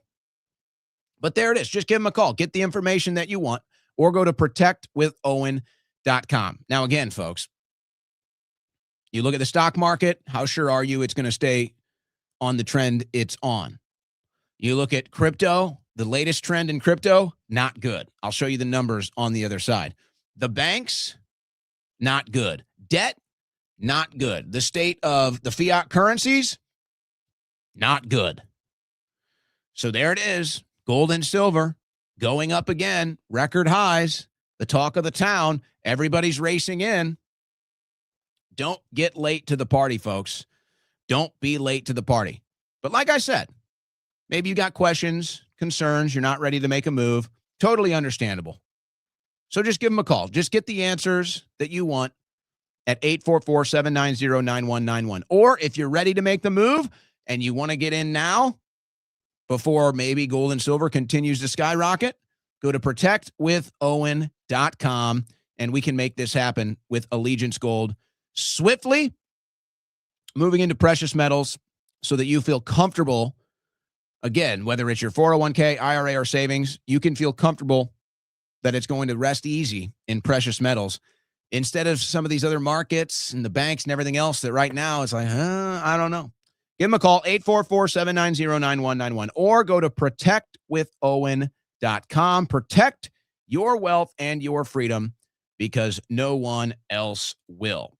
So let's look at some of these latest numbers. And keep in mind, Trump was the crypto president. He said he was the crypto president. So it's been 1 year. Trump's been in office 1 year. Let's look at the biggest cryptocurrencies and their status right now. And I don't know all of these. Bitcoin is down 13% since Trump took office. Ethereum is down 5.8%. Solano, I believe that's Solano, down 50%. XRP, down 40%. Doge, down 68%. So it goes on and on here with all of these different cryptos that are way down. Trump coin, down 82%. Melania coin, down 98%. There's the status of the crypto president, Donald Trump.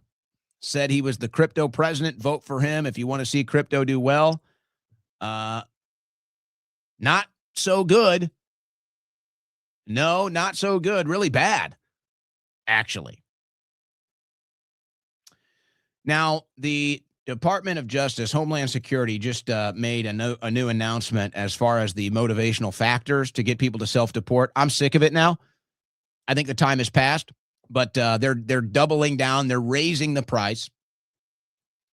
Celebrating 1 year of Trump.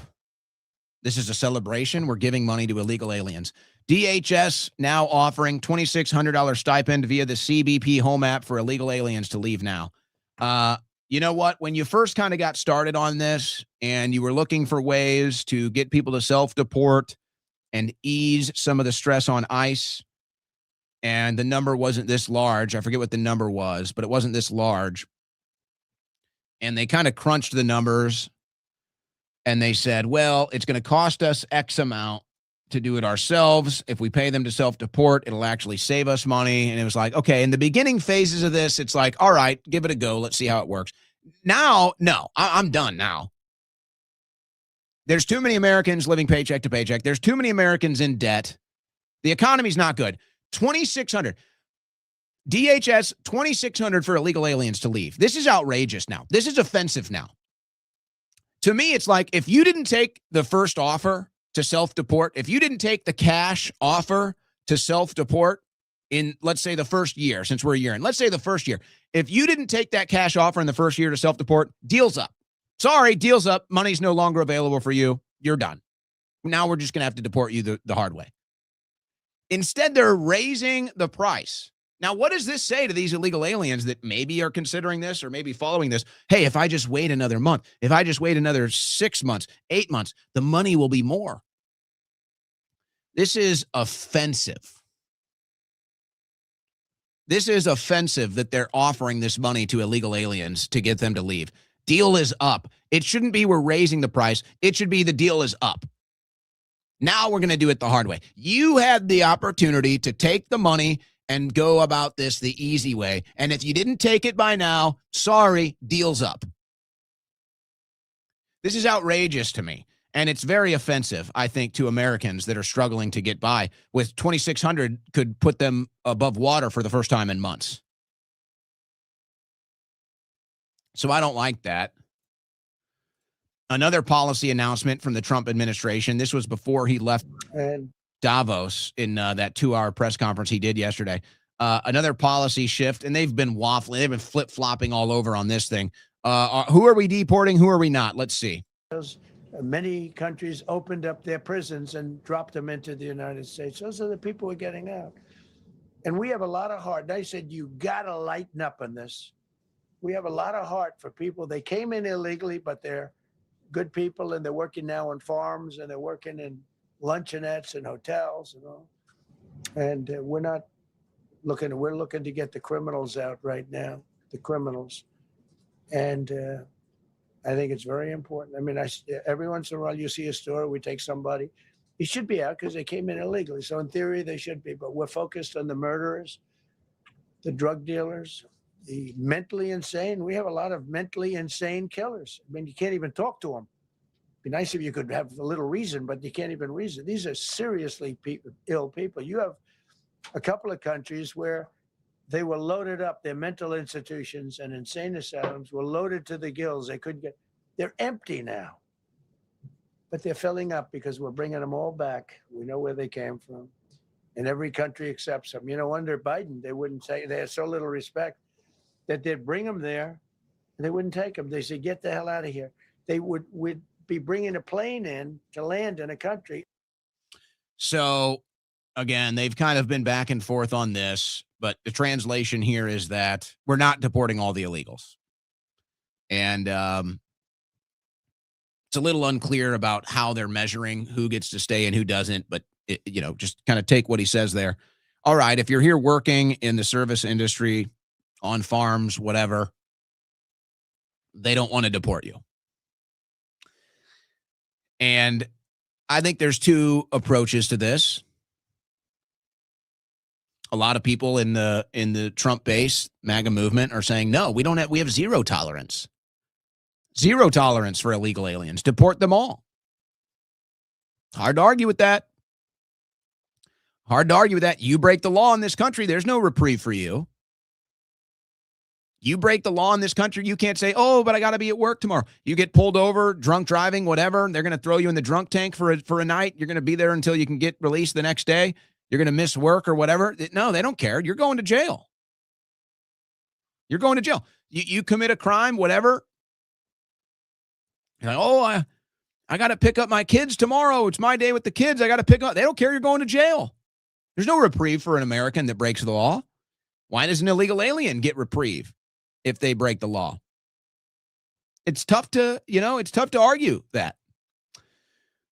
And then I think the approach here that Trump is trying to communicate is, and it's obvious what's happening. I mean, these big business owners, people that own hotels, people that own the farms, they're calling him and they're saying, Mr. President, I can't run my business. I can't run my business without these people. So it is a little complex. I think we have to be honest. It is a little complex. I understand the zero tolerance policy. And if that's how you feel, I'm not telling you not to feel that way. I'm not against you. I'm not pushing back. But I mean, you do have to at least recognize that there is a little complexity here. And I know people that work in factories or farms, and they've seen it. And they've seen DHS, ICE, whatever comes in, they round up a couple dozen illegals that are working there, and production stops.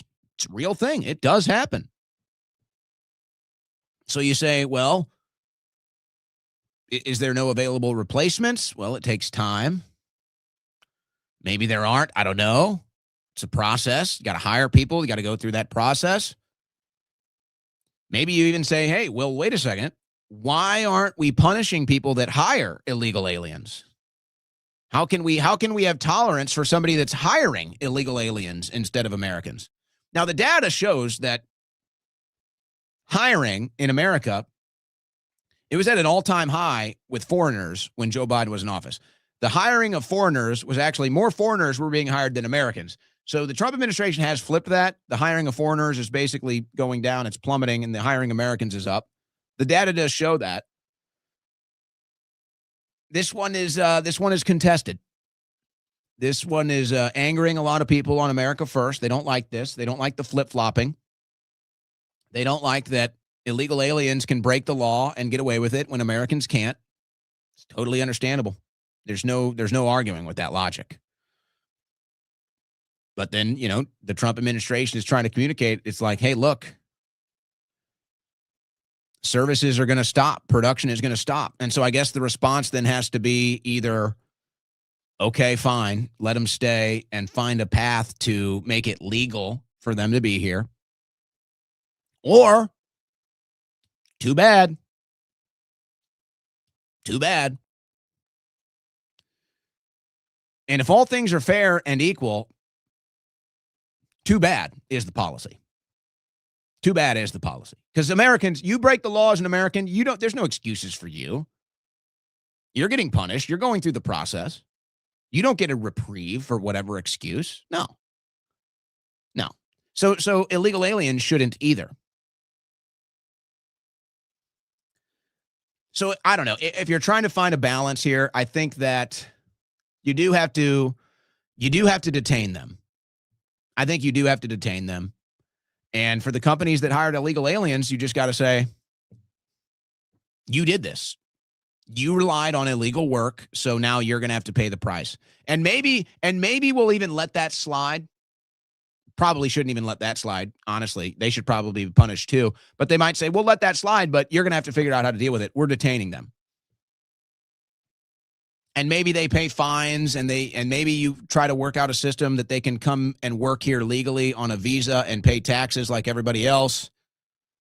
Maybe you say, and this to me is the easiest solution.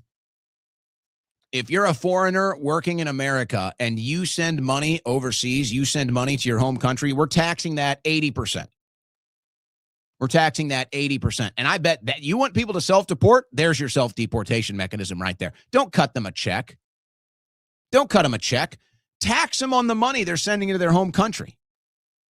Say, we're taxing that 80%. They'll leave. They'll self-deport because that's what they're doing. They're coming here to work and then send it home. So that one is angering a lot of MAGA. And it's perfectly reasonable. Perfectly reasonable. But it's crazy. It's like, how can we sit here and look at this issue of illegal aliens, which is out of control, and just decide, well, law enforcement here is optional? No, that's bullshit. There is no optional when an American breaks the law.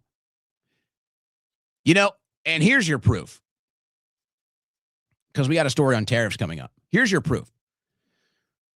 If Americans didn't fear the government in some way, shape, or form, if Americans didn't fear the government, we'd stop paying taxes tomorrow. Business owners would stop paying taxes, sales taxes, income taxes, property taxes. We'd stop all of it. We'd just say, we're not doing taxes. No, we obey tax laws. I say that facetiously. We obey tax laws because we're afraid of the government. We're afraid of the punishment. We're afraid of the IRS. We're afraid what they're going to do in response. So we have to live with that.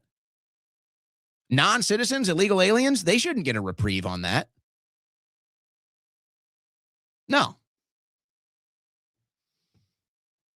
Now, this is not really surprising. There's kind of this denial of it, but it's just a fact. It's just taxes. Tariffs are just taxes. It's just another word for tax when you're dealing with international trade. Study finds Americans paying 96% of the cost of U.S. tariffs. Most U.S. tariff costs are being paid by American businesses and consumers, report says. Foreign exporters have largely kept prices steady and shipped less. Higher import costs can lead to higher prices and fewer choices for shopping. A new report from the Kiel Institute for the World Economy suggests Americans, not foreign countries, are paying almost the entire cost of President Trump's tariffs, according to the Wall Street Journal. Researchers looked at nearly $4 trillion worth of shipments coming into the United States and found that 96% of tariff costs are being paid by American importers and consumers, while foreign exporters are covering just 4% by slightly lower prices. So this is one of those things where you kind of get lost in the data. You kind of end up just getting lost in the data and you forget to try to understand the story. So here's what's happening. You are importing a good that you once paid $20 for, let's say. And now because of tariffs, it's $25. Well, you say, well, why did the price go up? Well, because whoever you're buying that good from, whatever country, whatever foreigner you're buying that good from, because they have to pay more in tax, they just raised their prices so that they can make their bottom line, so that they can make their profit. This is really just basic economics. So they have to raise their prices so they can afford the tax, and then therefore you have to pay more because they have to pay more. Now, a lot of people are deciding, well, I can't afford it now, so I'm not buying it. And then you have an option, which is to either not sell it anymore or to find a source for the same product or a similar product in the United States of America. And if there is no similar product, if there is no similar source, then that's it. You have to pay the price or you just can't sell it anymore. So the answer here is to just get rid of all taxes. Again, to just cut taxes, just get rid of tariffs. And ultimately, I think that that's what Trump would like to do. He'd like to see fair trade where tariffs and taxes are not used as a weapon of economic warfare, or you just kind of force the hand and you say you have to buy and you have to make and build in America now. And I think that that's what we would all prefer, but we've been sold out by Congress. So Trump is trying to correct Congress selling us out to China, selling us out to Indonesia, wherever all these things are made, Mexico. That's what happened. The special interests come in, the donors come in, and they say, all right, we own Congress. We're going to get Congress to pass these laws. So that way it's cheaper for us to make things in foreign countries than it is in America. And so that's what Congress does. They betray us, bunch of traitors. And this has been going on for 20, 30 years. And so Trump is trying to correct it with these tariffs now. And it's just, you're trying to correct 30 years of damage to the U.S. economy, probably more than that. You're trying to correct decades of damage done to the U.S. economies by these U.S. companies and Congress selling us out to foreign countries so that they can make a bigger profit. So Trump wants to do this. He wants it to be built in America, made in America, sold in America. And it's like the tariffs are the way of trying to organically force that process, but it can't be done overnight. That took 30, 40 years for it to get this bad. It's not going to be corrected in just 30 or 40 months. That's like the lowest amount of time you could do this in. So yes, you are paying more because of these tariffs. But if you can make it, build it, sell it in America, then you don't have to pay the tariffs and the prices go down and there's more jobs available. And I think that's ultimately what the goal here is, but maybe it's just too much. It's too much and there's just not enough time. You're listening to the Owen Report on the Win Network. All right, guys, you have a limited amount of time on this offer. It is ending at the end of the month. The Winter Survival Kit from our friends at mypatriotsupply.com/Owen. Limited time, a 3-month emergency food supply, plus over $400 in winter preparedness gear. Now, you go to mypatriotsupply.com/Owen. You can see everything that comes in this winter survival kit. But the one thing that's unique The one item in here that is a must-have for a winter survival kit, winter emergency preparedness, is the Vesda space heater. The Vesda space heater from My Patriot Supply. It's a space heater that doesn't use electricity or propane. It runs on something called canned heat, which is an indoor safe fuel. And with a Vesda stashed in your home, you can keep warm in the winter no matter what. So, no power, no electricity, no fireplace. You got a Vesda space heater to keep your house warm. Not only can it keep you warm, it doubles as a stove to cook your food on. Now, how many people think about that? How many people think, how am I going to boil water? How am I going to cook food with no electricity? The answer is the Vesda space heater from My Patriot Supply. Right now, you can get the Vesda space heater and a bunch more preparedness gear and emergency food when you order the winter survival kit from My Patriot Supply. Just go to mypatriotsupply.com/Owen. Again, you can look at all the stuff that's included in there, the emergency food supplies, the other emergency supplies, the Vesda space heater. All you got to do is go to mypatriotsupply.com/Owen. But this offer is not forever. This offer ends at the end of the month. So think about it. Think about it, folks. If you don't have any winter preparedness gear, now's the time. Take advantage of this offer before it ends at the end of the month. mypatriotsupply.com/Owen. Don't get caught in a winter storm, folks. A lot of it's happening right now. Don't get caught in a winter storm when the power goes out and you got no way to heat your home, no way to cook food. We dealt with that here in Texas a couple years back. It was a disaster. Not fun. So think about that. Don't get caught in that situation with no answer. Go to mypatriotsupply.com/Owen. Take advantage of this offer before it ends.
It's the fastest 3 hours on the internet. It's the Owen Report with Owen Schroyer.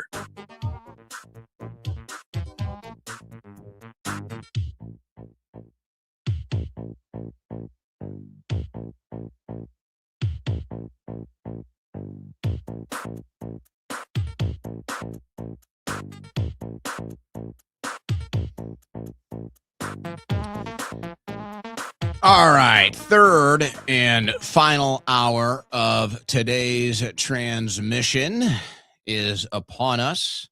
Still got a lot of news to cover. Too much, even. Too much. We'll try to get through all of it, and then, as we always do at the end of the show, we will read your super chats. So if you're watching on YouTube, we will get to your super chats. We hope you give us a follow, a subscribe on YouTube. Follow us on X at Owen Schroyer 1776, rumble.com/Owen. Trump's approval rating is not so good right now. No, not so good. You look at some of these numbers here from the American Research Group. The disapproval, this is term 2 here in bright red. So you can see if you're watching this, these lines are the indicators. Trump's term 2 approval rating is down to 35%. His term 2 disapproval rating is up to 63%. And it's really actually close to where it was in his first administration. Actually, if you look at these 2 line graphs here, it's virtually the same. The approval rating at this time was 35% in his first term, 35% in his second term. The disapproval is 2% higher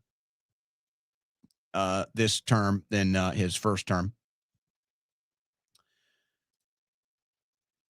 Now, here's where you're going to run into problems. And just like we saw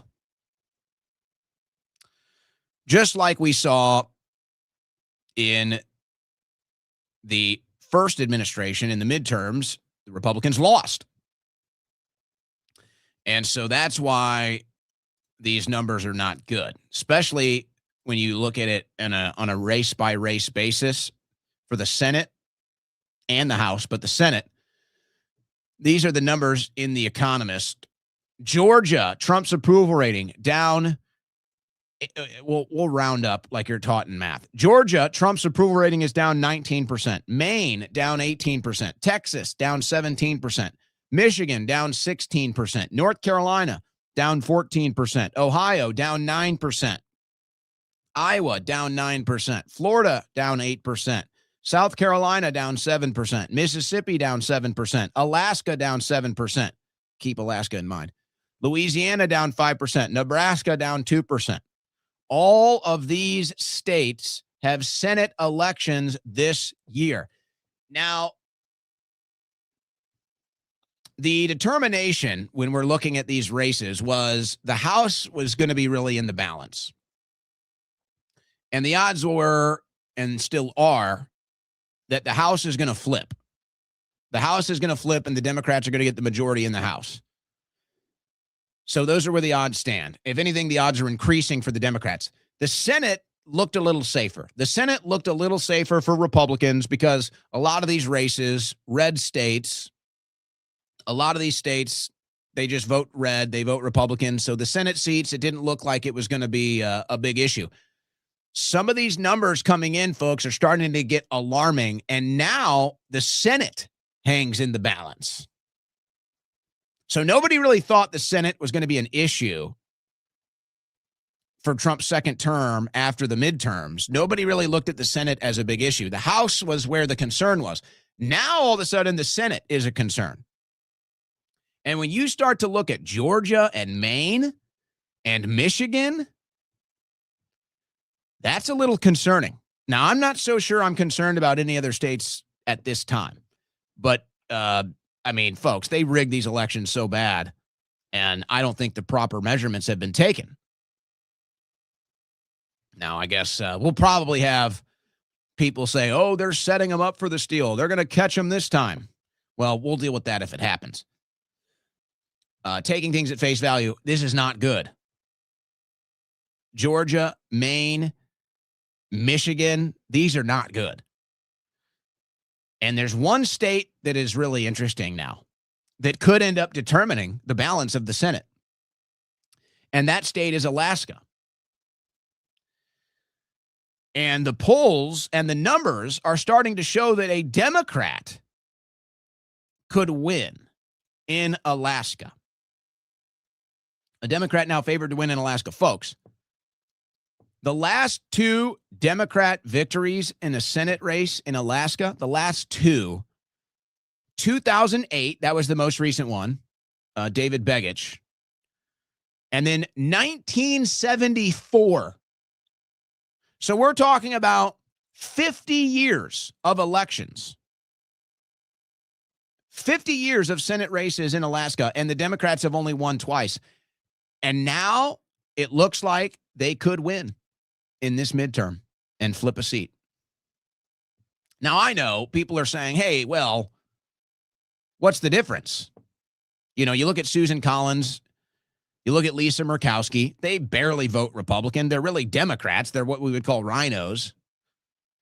But you look at the voting record, they do vote more often with Republicans than Democrats. So these things matters. Even the margins matter.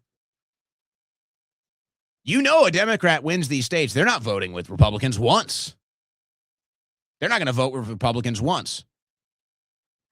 So that could end up being the race that changes everything, folks. Now, you want to know why people say it doesn't matter? Here's why right here. The two leading candidates, Dan Sullivan, the Republican, $131,000 from AIPAC. Mary Petola, the Democrat, $48,000 from AIPAC. But keep an eye out here. Don't be surprised if she starts running against the Israeli lobby and maybe even talks about returning $50,000 to AIPAC. Don't be too surprised. And then, and if you really want to get a measurement? Watch that flip the seat. Watch that flip the seat. And you know what? Let's just go ahead and say it. Some of the biggest voices in the MAGA base, the independent media, the pro-Trump media, they're out here telling you, oh, Tucker Carlson is going to cost the Republicans. Islam is going to cost the Republicans. Stop lying. AIPAC is going to cost the Republicans. Israel is going to cost the Republicans. Stop lying. That's what's going to cost the Republicans. Benjamin Netanyahu, bad foreign policy, the Israel issue, and AIPAC is what's going to cost Republicans. Let me lay this out very clear.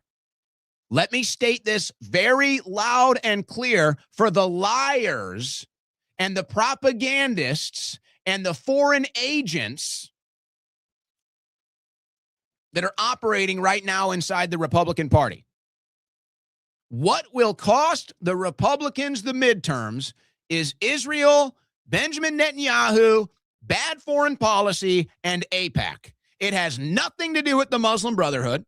It has nothing to do with Qatar, and it has nothing to do with Tucker Carlson. So understand that loud and clear and guaranteed. So whenever you see these liars trying to flip that, just watch what happens. Just watch what happens. Bad news here. I guess we all saw this coming. And she says she's done. Lindsay Halligan departs Justice Department hours after Trump-appointed federal judge calls her leadership a charade. Well, this is more incompetence from Pam Bondi, quite frankly. That's what this is. Pam Bondi's incompetence is showing yet again. Now, what's interesting here is, Halligan to me was like a true believer, Trump loyalist, and maybe thought that this could be a moment for her to kind of build a career off of, kind of start to build a legacy, perhaps, let's say. And Bondi failed her. And now she's just done. She's out. To me, this is like another Bongino, quite frankly. Now, this has less notoriety, less press, less attention. It doesn't feel like a big deal. But this is why Pam Bondi's incompetence is such an issue. This is why we couldn't get James Comey and Letitia James because of Pam Bondi's incompetence. And now Halligan, who wanted to take the case. Now Halligan, who was a true believer, wanted to take the case. She's out. She left. She says, I'm done. I'm telling you, folks, bad sign. Bad sign. We talked about the latest pardons from President Trump. Brace yourselves. Troubled New Jersey nursing home mogul out of prison again after being pardoned by Trump. This thing has so many layers to it. It's like my head is spinning. So we're going to go to a former DOJ pardon attorney here to try to break it down. But the individual, Joseph Schwartz, here being covered in this story. New Jersey-based nursing home mogul Joseph Schwartz was released from federal prison in November after Trump pardoned him just 90 days into a 3-year sentence for Medicaid and tax fraud. It's so funny. And allow me to get off track for a second. Allow me just to get off track for 1 second. I think it's important you understand this.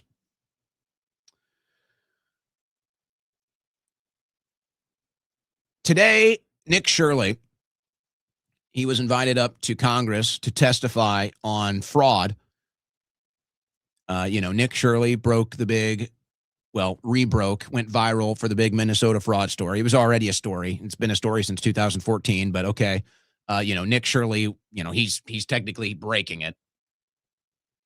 So he gets invited to Congress today, and he's testifying on this. And, Republicans care about fraud, and the Trump voter base cares about fraud. Fraud is a big issue.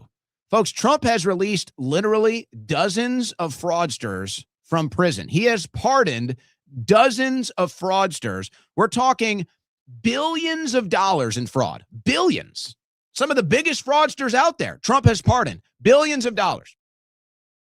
And so I just find it ironic. You've got, we're inviting Nick Shirley and we're all praising Nick Shirley and the great work he's done. And, Trump reposts Shirley this week, exposing the bad Muslims, the big bad Muslims all over. Trump reposts that and Shirley's testifying at Congress because we care about fraud so much. Meanwhile, Trump is just pardoning all the biggest fraudsters in recent history. But let me get off track for a second, because I want to try to explain something here. Now, people are making assumptions or accusations about Nick Shirley. I don't really buy into that. But I do think it's pretty clear that they decide who gets to get access. The Republicans, the conservative establishment, conservative Inc., whatever it is, they decide who gets to get mainstreamed. They decide, okay, who are we going to put on Fox News? Who are we going to allow to testify on Congress? Who are we going to invite to all the big mainstream right-wing media outlets and highlight and make sure that they become a household name? So for whatever reason, they've decided Nick Shirley gets that. For whatever reason. I don't know what it is.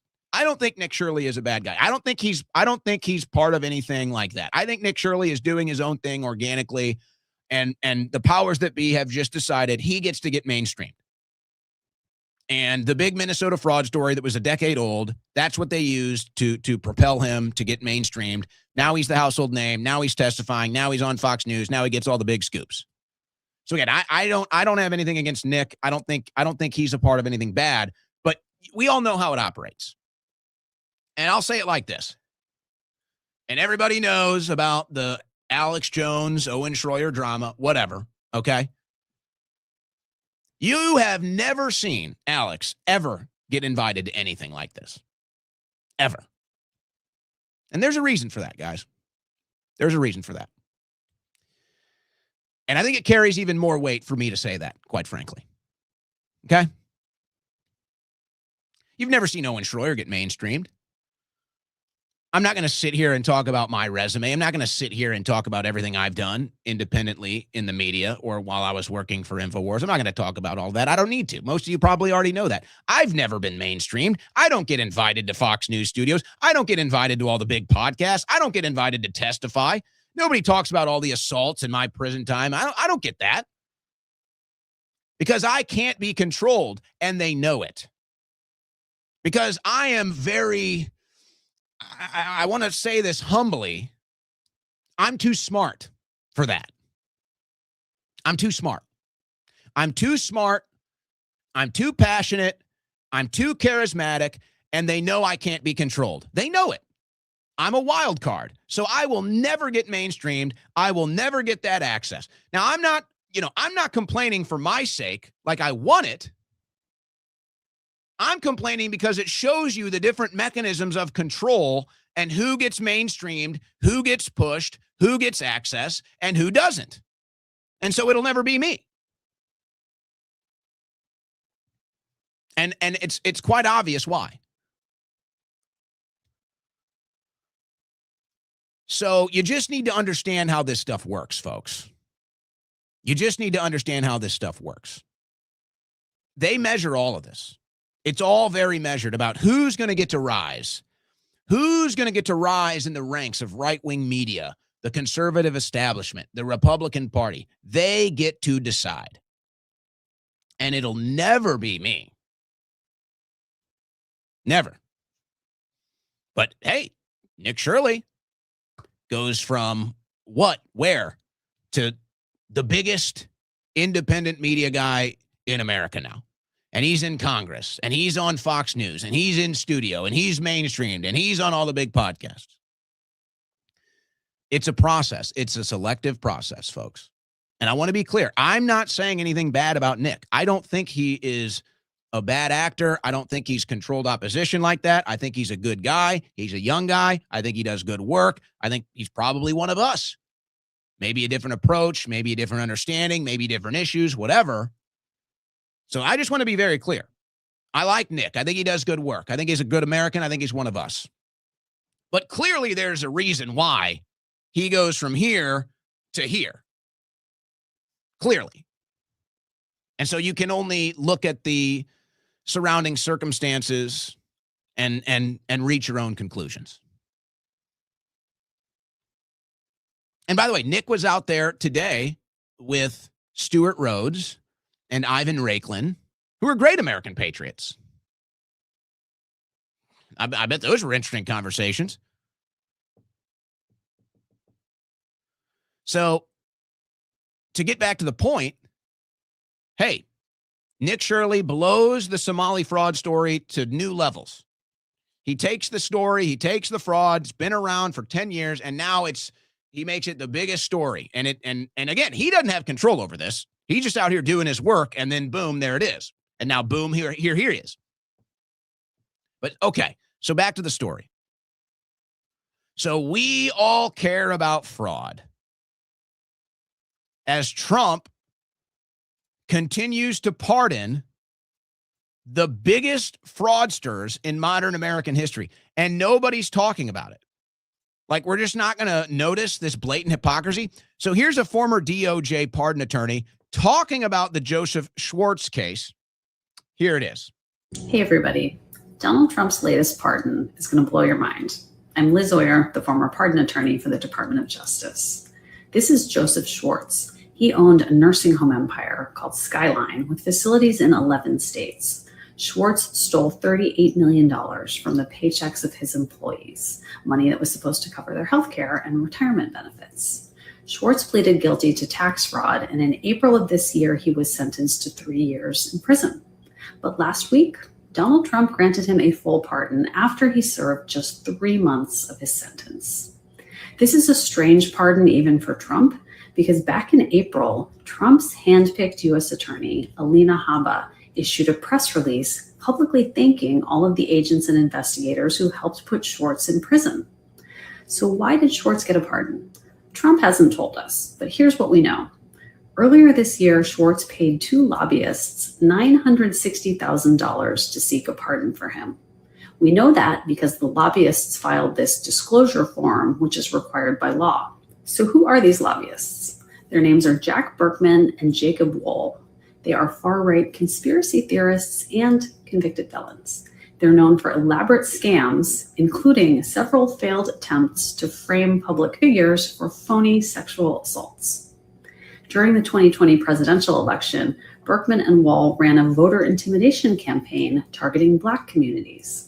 They made tens of thousands of robocalls spreading disinformation intended to scare people out of voting. Now, a lot of these attacks on those two individuals, I think, I would say, take with a grain of salt. So I'm not here endorsing those guys, but I think that I think her coverage of them is not fair. They were convicted of felony election fraud charges in Michigan and Ohio. They were also fined over $6 million by federal and state authorities. But now, things are looking up for these two con artists. Trump's pardon of Joseph Schwartz has put nearly $1 million into their pockets. Is this a quid pro quo for their efforts to help Trump win the 2020 election? I don't know. But what I do know is that we now have convicted fraudsters lobbying for pardons on behalf of other convicted fraudsters, and it seems to be working. This incredible corruption of the pardon power is flying under the radar. You can help raise awareness by sharing this post and by asking. All right, so I'm not too concerned about the stuff that she says after all of that. You can make your own determinations. I'm not too concerned with the other individuals. But there is no denying, there's no working around it. We sit here and pretend like we're stopping fraud. We sit here and we celebrate the exposure of the fraud, and we're finally doing something about the fraud. Folks, Trump is pardoning the biggest fraudsters in the country. Okay? And Joseph Schwartz is just another example. So reach your own conclusions. Those are the facts. So it's a little strange. It just adds another level. It adds another layer of strangeness. It's like, oh, look, we're exposing the fraud. We're getting the fraud. We're testifying on the fraud. Look at this. And then meanwhile, there's no real development there. There's no arrests. There's no mass deportations. They're not actually shutting it down. This is still going on. You have other independent journalists, by the way, that continue to go to these sites. They're exposing these fake daycare centers all over the country. And nobody's getting the tens of millions of views. Nobody else is getting invited on Fox News. Nobody else is getting invited to testify in Congress. And you got all these other independent journalists. They're exposing these fraud, these daycare frauds, these scams all over the country. And it's like nobody notices. Nobody talks about it. Nobody cares. It's just this one thing, the Somalis in Minnesota, which is an old story. And then on the back end, Trump is pardoning all the biggest fraudsters. So I don't even know what to make of it. I'm not even sure how to make sense of it all. You can point to the one trend that is glaringly obvious,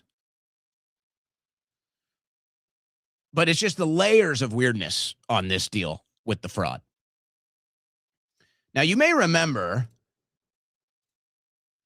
they canceled the auto stop start engine deal, which was just honestly one of the worst policies ever. That thing was just a joke.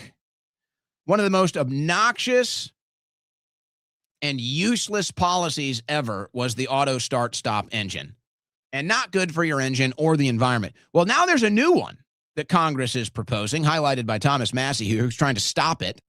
One of the few good guys in Congress. Which is why the thing with him and Trump is just so maybe the worst. It's like you want to believe in Trump. You want to believe he's one of the good guys and still with us. And it's just like, why are you attacking Massie? It's like, I can't justify it at all. So here's Massie. The looming Orwellian automobile kill switch deadline threatens civil liberties. When your car shuts down because it doesn't approve of your driving, how will you appeal your roadside conviction? I've offered an amendment this week to defund the federal mandate. So they want to put a kill switch in your car, folks. I mean, do I even have to explain how dangerous this is? Do I even have to explain how Orwellian this is? So there's more bad legislation.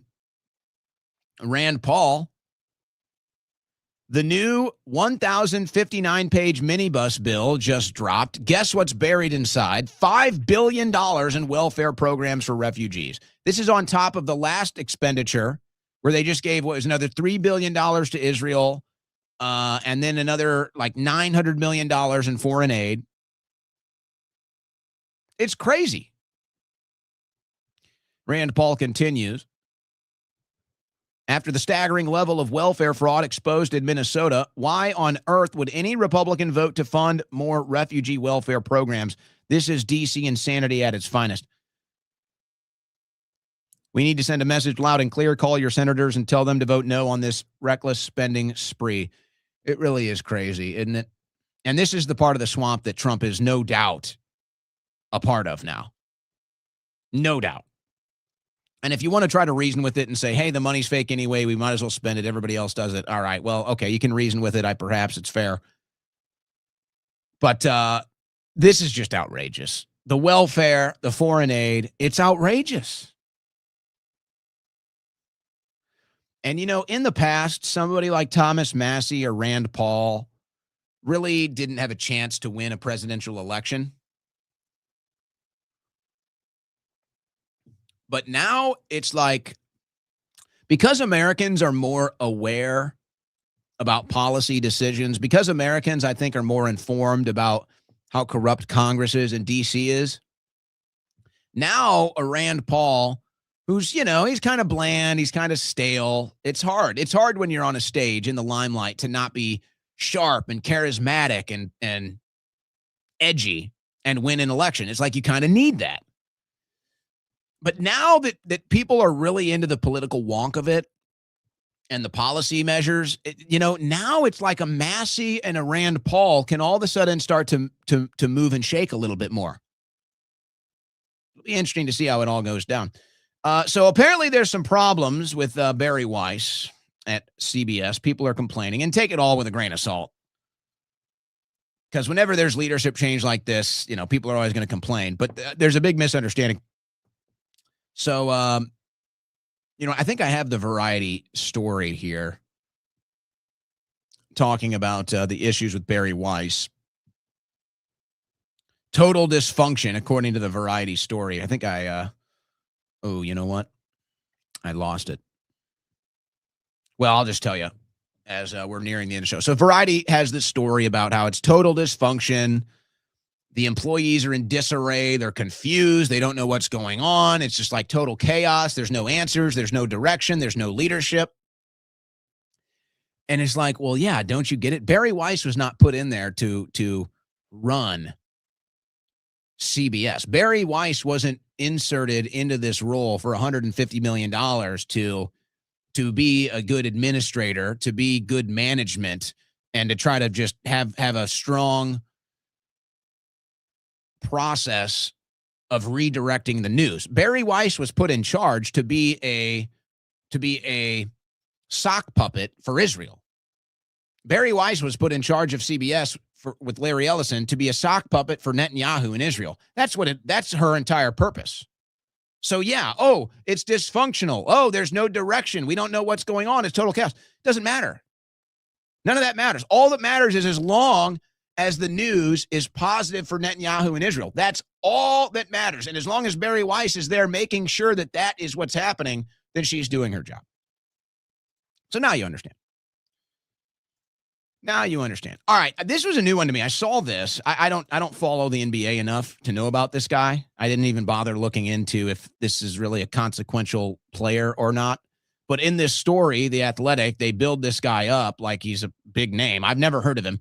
Denny Avdija, unexpected rise to NBA's new breakout star and Israel's greatest player ever. So again, I don't know enough whether this is an accurate depiction. I suppose I could look it up, actually. I guess I might as well. Denny for the Portland Trailblazers. I've never heard of him before, which makes me think I don't even know Oh, no, he's putting up numbers. Okay. No, he's all right. He's definitely a star. Yeah, averaging 26, 7, and 7. Okay, that's a star. That's an NBA player right there. So, okay, so he is rising. So, okay, breakout star. So it's an accurate depiction. All right, so Israel's biggest NBA star ever. So he gets this exclusive in the New York Times. And, of course, he's going to be a voice for Israel. All right, you understand that. He's from Israel. All right, that's fine. He's got Israel's interests at heart. He's an Israeli, no problem. So listen to this quote, though. Listen to this quote from the New York Times story. From Avdija. You don't have to love what I stand for or how I look, but if I'm a good player, give props. I give you props. You're definitely a good player. I see the numbers. All this hate for no reason. Like I'm deciding things in the world. I'll be honest. What do people expect me to do? Well, remember what happened to the player from Turkey, Enes Kanter, and he lost everything. So I guess it's not so out of place. We've seen this before. So you're not the first one to deal with this, by the way. But I guess since you're an Israeli, you're the biggest, most important victim, right? This is my country where I was born, where I grew up. I love my country. There are a lot of great things about my country, but obviously not everyone is educated. Oh, there it is. And knows what's going on. And that's what pisses me off. Because if you are educated and know what is going on, it's fine to say what you think and say what you think is right or wrong. But if you are not educated and you are not part of the Middle East and you don't understand how long this goes back and understand the consequences and everything, just don't say anything. Well, here's the problem. And I don't mind. I don't mind him sharing his opinion. I don't mind an NBA player, whatever. We've seen stands. We've seen NBA players take all kinds of different stands. And if he wants to prioritize Israel's causes because he's from Israel or because he's Jewish and he's probably their number one athlete in the world right now, then I can understand that. I don't have any problem with that. But see, this is where we Americans, the American people, have a bone to pick when you say something like this. We subsidize and fund your entire damn country. Now, people debate the numbers. A new study just came out that the United States of America has given $350 billion to Israel in the last, 30 years.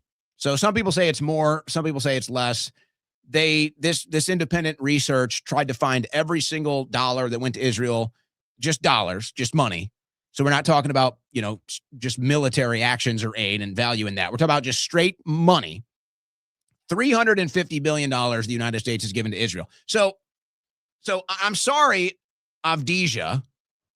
I'm sorry that you might not like the opinion that Americans have on Israel or the Middle East.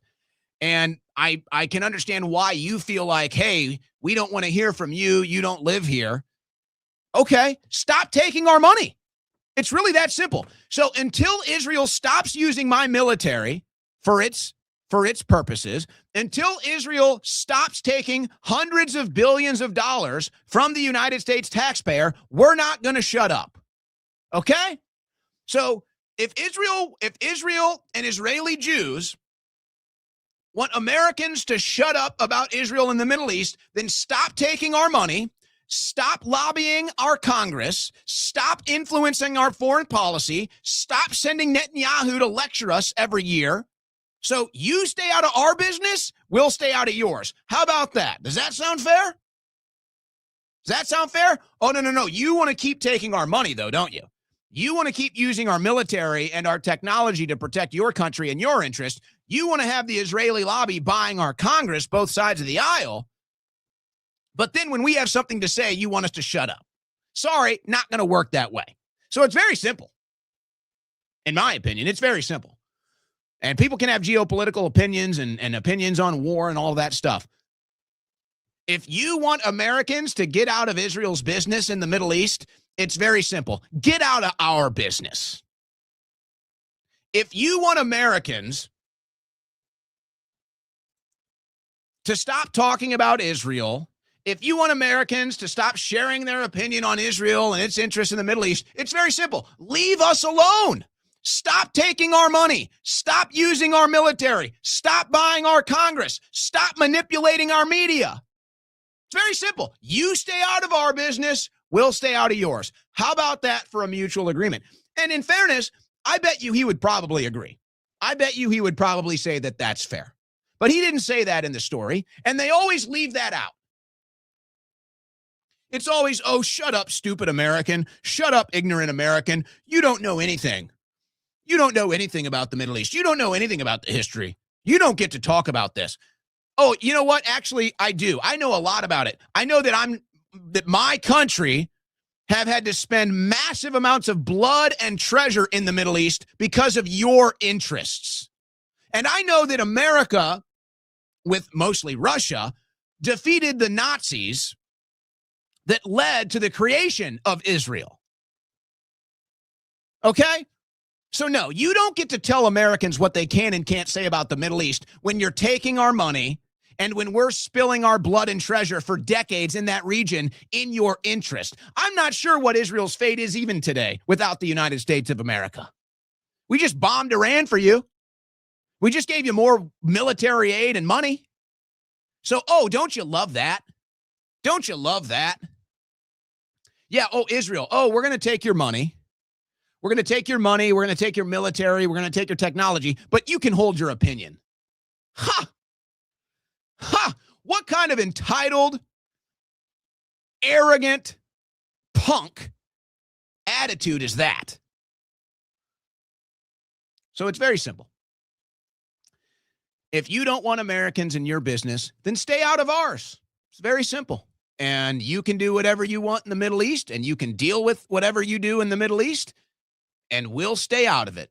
And we'll hold our opinions, and we'll hold our money, and we'll hold our military, and we'll hold our technology. Stop buying our Congress. Stop buying our media. Stop manipulating us. Stop using us and taking everything from us.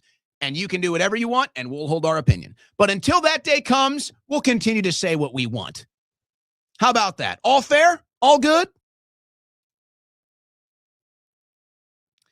I think so. Now, here's why. I've gone long today,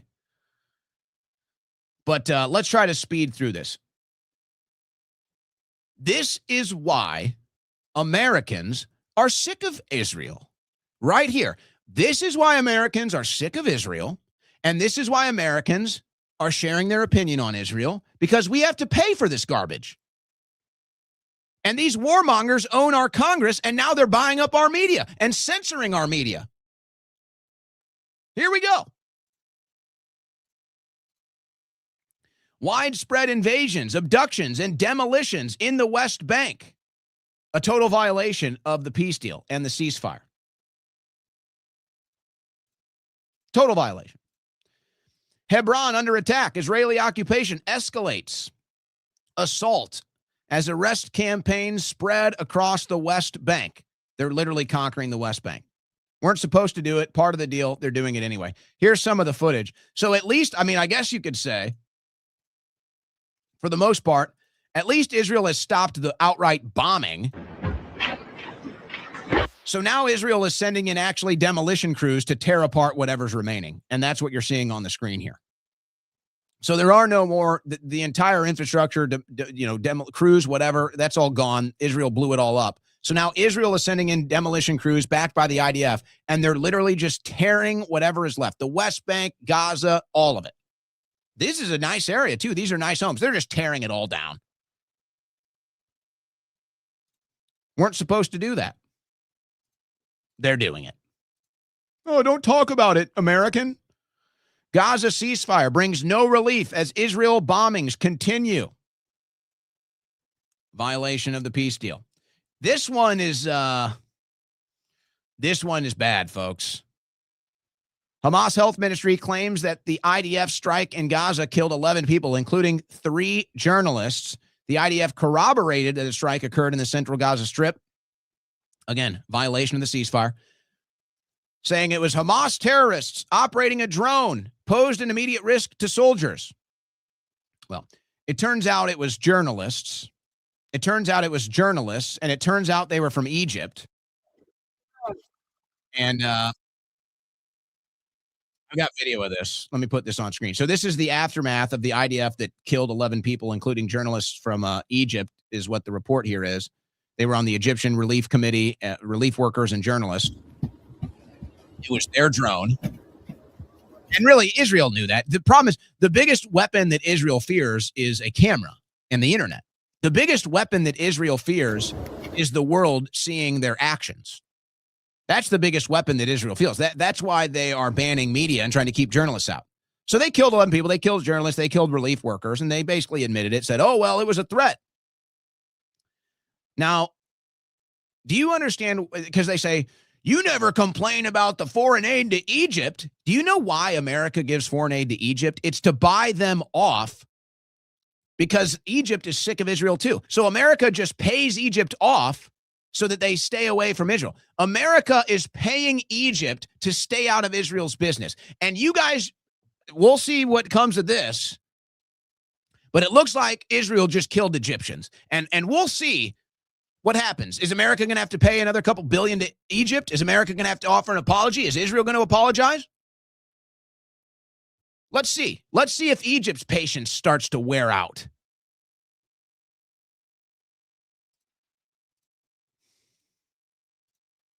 Israel strikes kill multiple sites in Lebanon ahead of a key disarmament meeting. So they were supposed to have a meeting with Lebanese leadership to stop the bombings in Lebanon, to stop the war that they're initiating in Lebanon. And right before the meeting was going to happen, Israel bombs Lebanon.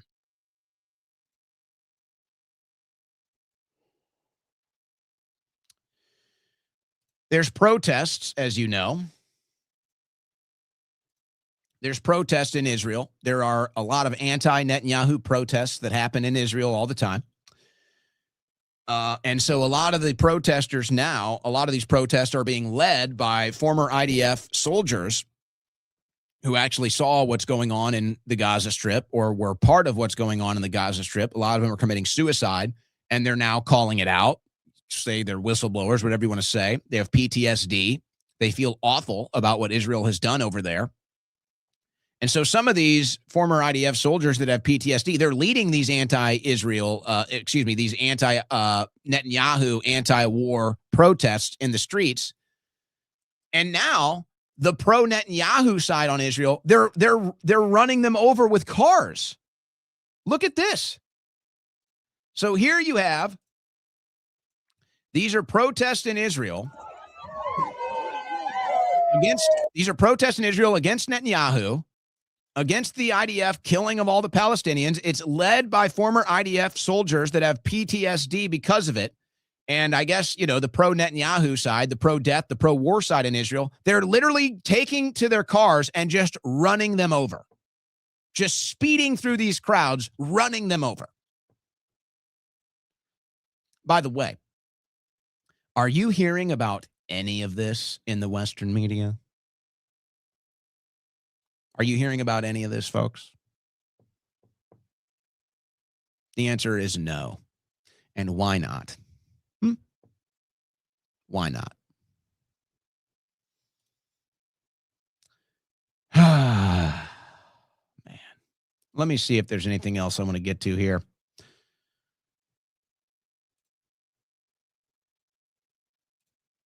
Let's do this. I got some other stories out of Israel, but for the sake of time, we'll bump those. We'll put them in the leftover stack. I need to just do like a leftover show. I got so many here. We got more drama from the boys' night out in Miami. So Sneeko is now apparently, they're trying to ban everybody from Miami Beach now. And apparently Sneeko gets a call. This is his claim. I'll let him say it. From the mayor demanding an apology. Listen to this. The mayor called me up. The mayor called me up today, and he said, if you want to be welcome in Miami again, you don't want to go be in the cold New York all the time, you got to apologize. He said you need to apologize if you want to still enjoy Miami, if you want to be welcome in Miami. The mayor called me up. So, you know, it's interesting. It's interesting there. What, are you going to ban him? I'd love to see that. I'd love to see Sneeko go back to Miami Beach and just walk the streets, just walk around. Let's see what they do. Are they going to ban him? Are they going to arrest him? Are they going to kick him out? Is the big tough mayor going to show up? Sneeko, I'll go with you to Miami Beach. I'll walk the streets with you in Miami Beach. If you want to go there and do a stress test and put the pressure on them, I'll go with you. I will walk the streets of Miami Beach with Sneeko, and let's see if the big tough mayor who's hurt by words, let's see if the big tough mayor who hates free speech, let's see. I'll walk the streets with Sneeko. Let's see. Let's see if the Miami Beach mayor wants to show up and have Sneeko arrested and kicked out of town. I'll walk the streets with you, Sneeko. We'll live stream it. But I did a little more research, and I don't know, Sneeko might be interested in seeing this, actually. Stephen Miner, the mayor of Miami Beach, you know, he's never been a fan of free speech. He actually has a history of being anti-free speech. This is a city commission meeting from March of 2024, where a woman goes up during the citizen communications portion, and he shuts her down. Now, she should have sued. You know, Alex Stein has had this happen to him, and he sued, and he won when they denied his right to free speech. So here's the mayor of Miami Beach. He's never been a supporter of free speech, and he's even, I think, acted illegally in censoring free speech during a city council meeting. Check this out. Is always important. It is and should be part of the air we breathe. And growing up in Miami Beach, it was a part of my life. My parents protested for integration together with Martin Luther King Jr. when he came to South Florida. As a young person in Miami Beach, I joined a protest in support of Soviet Jews and another against the anti-gay crusade of Anita Bryant, among others. Do we really want to move backwards in a city, in our humanity, as a protector of free speech, instead of moving forward? My God, do I wish there were more protests against Nazi Germany when my people, the Jewish people, were being slaughtered by the Nazis. Are you comparing? I am not going to allow you to compare. I am not going to allow you to stand here and compare the Israeli government to Nazi the Israeli government just now. I talked about protests. You actually did. There was protests. So here's a lady who is Jewish in Miami Beach, speaking at a city commission meeting with the same mayor of Miami Beach, and she doesn't like what the IDF is doing. She doesn't like what she sees Netanyahu doing, and she doesn't like what's going on in Palestine and the Gaza Strip. She goes in front of the mayor, obviously compares and contrasts in context here, and he shuts her down and says, I'm not going to allow your speech here.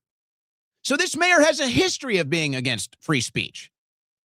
And this is a Jewish woman who's saying, we all saw the horrors of the Holocaust. Now we're seeing it again in Gaza. And the same mayor tries to shut her down and take away her First Amendment right. She should have sued. But you know, Sneeko, if you're seeing this, you might want to go back and look into this. This mayor has a history of being against free speech. And if you're looking for somebody to walk the streets of Miami Beach with you, I'll join you. I'll join you. All right, I'm going to have to move on from a couple of these stories. But let me just kind of put this out there, and maybe we will revisit this. And I believe that this is the account that originally, this account is claiming that they found this libtarded.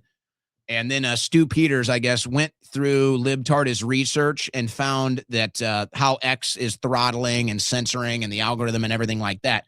Now, Musk basically came out and, you know, if the people that are looking into this and kind of researching this, Stu Peters, libtarded, and the others, I know that there are others that have looked into this. These are just the accounts I have in front of me. Correct me if I'm wrong, but it looks like Musk basically confirmed all of this and said, here you go. Now, you know, interpret that how you want, but it looks like Musk basically said, okay, you want to see the algorithm, you want to see what's really going on, and he gave him this and said, here you go, figure it out for yourself, which tells me Musk is like, hey, You know, I've got my own policies here, and obviously I own it, but like I'm not involved in the day-to-day. I'm not involved in all of this. I'm trying to build rockets. I'm trying to work with SpaceX. I'm trying to build tunnels. I've got AI. I've got robots. I've got all this stuff. So you got complaints about censorship on X? Here you go. Here's the algorithm. Have at it. And just kind of throws his hands up and says, go. So that's my interpretation, but it looks like they found the algorithm, and in their minds, they believe they've found proof of what they would call, I guess, censorship, or what Stu Peters is calling being throttled. So again, I'm not claiming to be the expert. I'm going off of their research and then my interpretation of the process.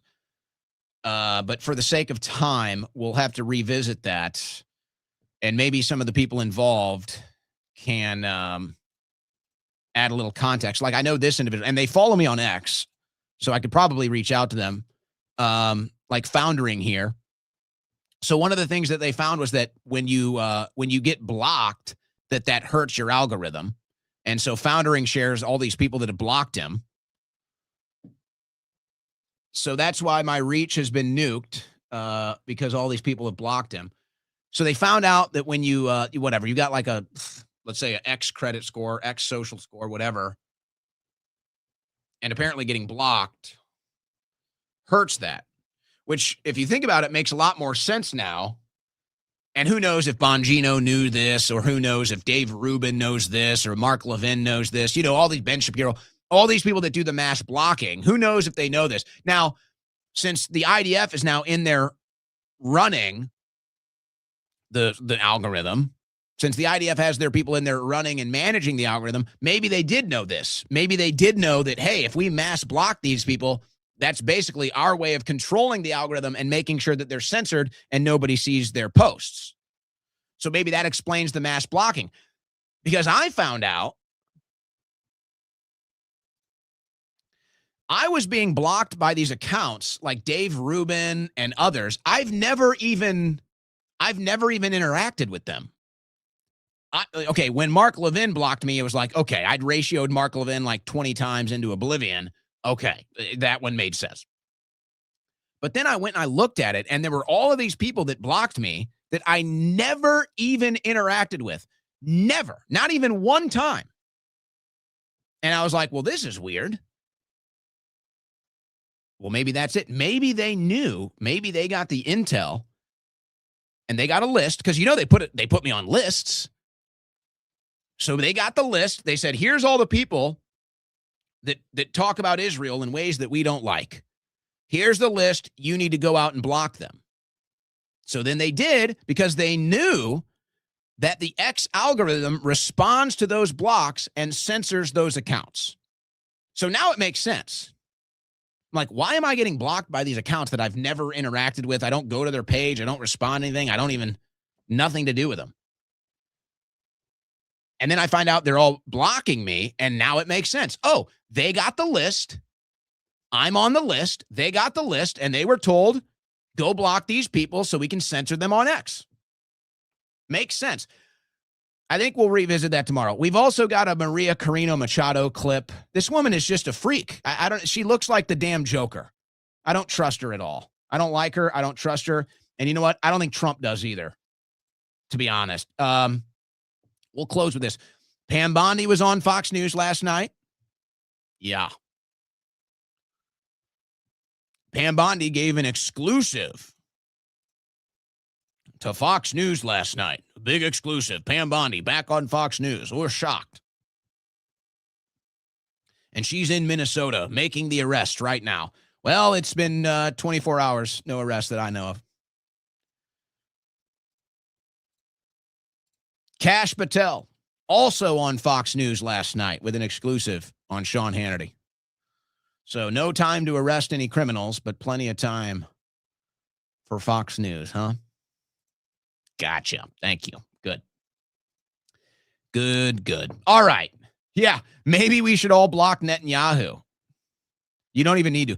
Guys, Netanyahu put out a post last night, or this morning or last night, I can't remember. And it was Trump with the Israeli flag behind him. And it was like, oh, President Trump, thank you for your great work. Congratulations on a year. Folks, go look at the replies. Like 98% negative on Netanyahu. So, kind of telling. I mean, they're losing so badly. I mean, they're winning the battle because they own all the machinery. They're winning the battle because they have all the money to buy all the machinery and buy all the checkpoints and everything else. But as far as hearts and minds are concerned, they're done. It's over. And that's why it's so dangerous, because all they can do now is just evil acts. That's all they can do now. We'll continue to monitor the situation. All right, guys, end of the show here. Let's go to the super chats, as we always do. Please, if you want your chats read, give us a follow, give us a subscribe on YouTube. And if you want your chats read on the show, give us a super chat, and we read them all at the end of the show. I love when we see new people on there. We get a lot of the same people every day. We love those guys. We love our guys that are in the super chats every day. Thank you, guys. And it's always nice to see new people in there, too. So help us build that YouTube channel. All right, here's Jennifer. Yesterday, I super chatted about the Biden autopin scandal. You seem to blow it off, trusting the Trump admin to investigate and arrest, which is laughable. We need an executive order banning autopin for serious docs to protect the future. Well, I just completely disagree with your analysis. I didn't blow it off at all. I said, of course, people need to be arrested. So I don't really understand that. I don't think that's fair. Okay, maybe I just am misremembering how I covered that. So, okay, yeah. I mean, I'm pretty sure this is exactly what I said yesterday, but all right. Yeah, everybody, the auto pen forgeries, everybody involved needs to be arrested. That's a crime. And I'm sick of Trump tweeting about it. I'm sick of Trump and the Department of Justice posting about it. Arrest somebody. If you or I forged a signature on an official document, we would be arrested. Everybody involved in the forged auto pen signatures needs to be arrested. All right, Jennifer. Does that do it for you? There you go. Doc223 with a super sticker. Thank you. Robert Bickerstaff. No garage studio is pretty based. A garage studio would be pretty based. Am I in a garage? Am I not in a garage? Maybe you'll never know. Greenland is ice. Iceland is green. That's Mighty Ducks 2, isn't it? Mighty Ducks 2. And I think that's Mighty Ducks 2 is probably the best Mighty Ducks, by the way. Jennifer Tay says he's the king of the $2 super chats. You are the king of the $2 super chats. Maybe you're a Derek Jeter fan. Deport Israel. Ban usury. Cut taxes. American Golden Age now. The real Emperor Palpatine. Market manipulation using tariffs and statements again. Well, it's interesting because you could argue that that's just organic. Well, you could argue it's manipulation. All right. Robert Bickerstaff. 3 months will go by and they will distract us by selling us another next deep state crime that they have no intention of prosecuting. Well, that's how it's been so far. Brandon Gibson, shout out Savage Facts on YouTube, OG Cuckslayer. I've been demanding producer DMT post that on my channel, and he just doesn't do it. I don't know why. I think it's because it's pro-Trump content, and he doesn't want to put that up. But maybe we'll start posting some of that on my channel too, and some other stuff. The White Whale. My birds love your bumper music. Oh, what kind of birds do you have? Do they end up singing it too? That'd be fun. Fishback more exciting than DJT. Ooh. Oh. So let me say something about that, because you guys know I don't really. I don't want this to be misinterpreted or misunderstood. And I'm kind of risking that when I say this, but I'm like, people love to sue me. I'm so sick of dealing with lawsuits, and I've been talking about how I've been dealing with some legal stuff to start the year. It's obnoxious, folks, okay? So I'm just like, people watch my show just to try to sue me, okay? So I don't really I get a lot of opportunities for exclusives and stuff, and it's not my exclusive. It's like somebody else has it, but they don't have a big platform or they can't do it for, whatever reason, obvious reasons. And usually I'm just like, dude, I can't do this. It's not my research. And I've been through this enough to know the type of things that people will just find a way to sue you. People could be setting me up. But I'll say this. I think we're going to have an exclusive in the Florida governor's race next week. I think this might be one that I actually take. Since I've already gotten involved and I was kind of one of the first to the punch on it, I think this is one I might actually take. So stay tuned. Stay tuned. We're still measuring it, looking at it. I'm going to take my time, but we may have something for you next week. And James knows about this, so you understand. So that'll be interesting. And James is he's I think he wants me to break it, actually. So I'll just leave it at that for now. Corn Pop, Gavin Newsom, when he started his podcast on YouTube, I figured he'd gear up for 2028. He wants to use and understand new media. He also did, was it Ben Shapiro on his show, or he was on Ben's show or something? They had a little rub and tug together. Molly Pearson, pretty sure Alex Rodriguez has a makeup line. Well, he does wear a lot of makeup on MLB on Fox. I like A-Rod, though, but he's one of them. You can see it. He's one of them. I don't think Derek Jeter does. David Ortiz might wear a little bit. I don't think Jeter does. The great, the true GOAT, he doesn't. WEF admits COVID-19 was a test among the masses. Crazy clips coming out. They admitted they spray us with chemicals like cockroaches. James O'Keefe, this is the funniest thing. This is one of those things that didn't make the news today for my show. James O'Keefe dresses up like he dresses up like Liberace. He dresses up like Elton John in, Act 2 of a concert tour. And these people still talk to him and give him all this juice. It's hilarious. So James O'Keefe is wandering around Davos like Liberace, and they're like, hey, we spray people with chemicals like cockroaches. James O'Keefe, man. That's hilarious. Tay-Tay's girlfriend says the Jays know no limits. Well, I mean, their religious text, that's what it is. Captain Hart, Government Terror Network.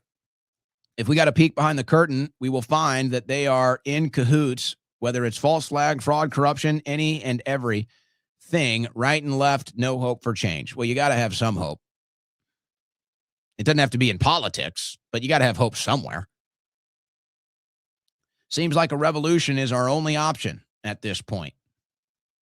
Well, the revolution starts in your own heart, your own mind. They worship Satan. Well,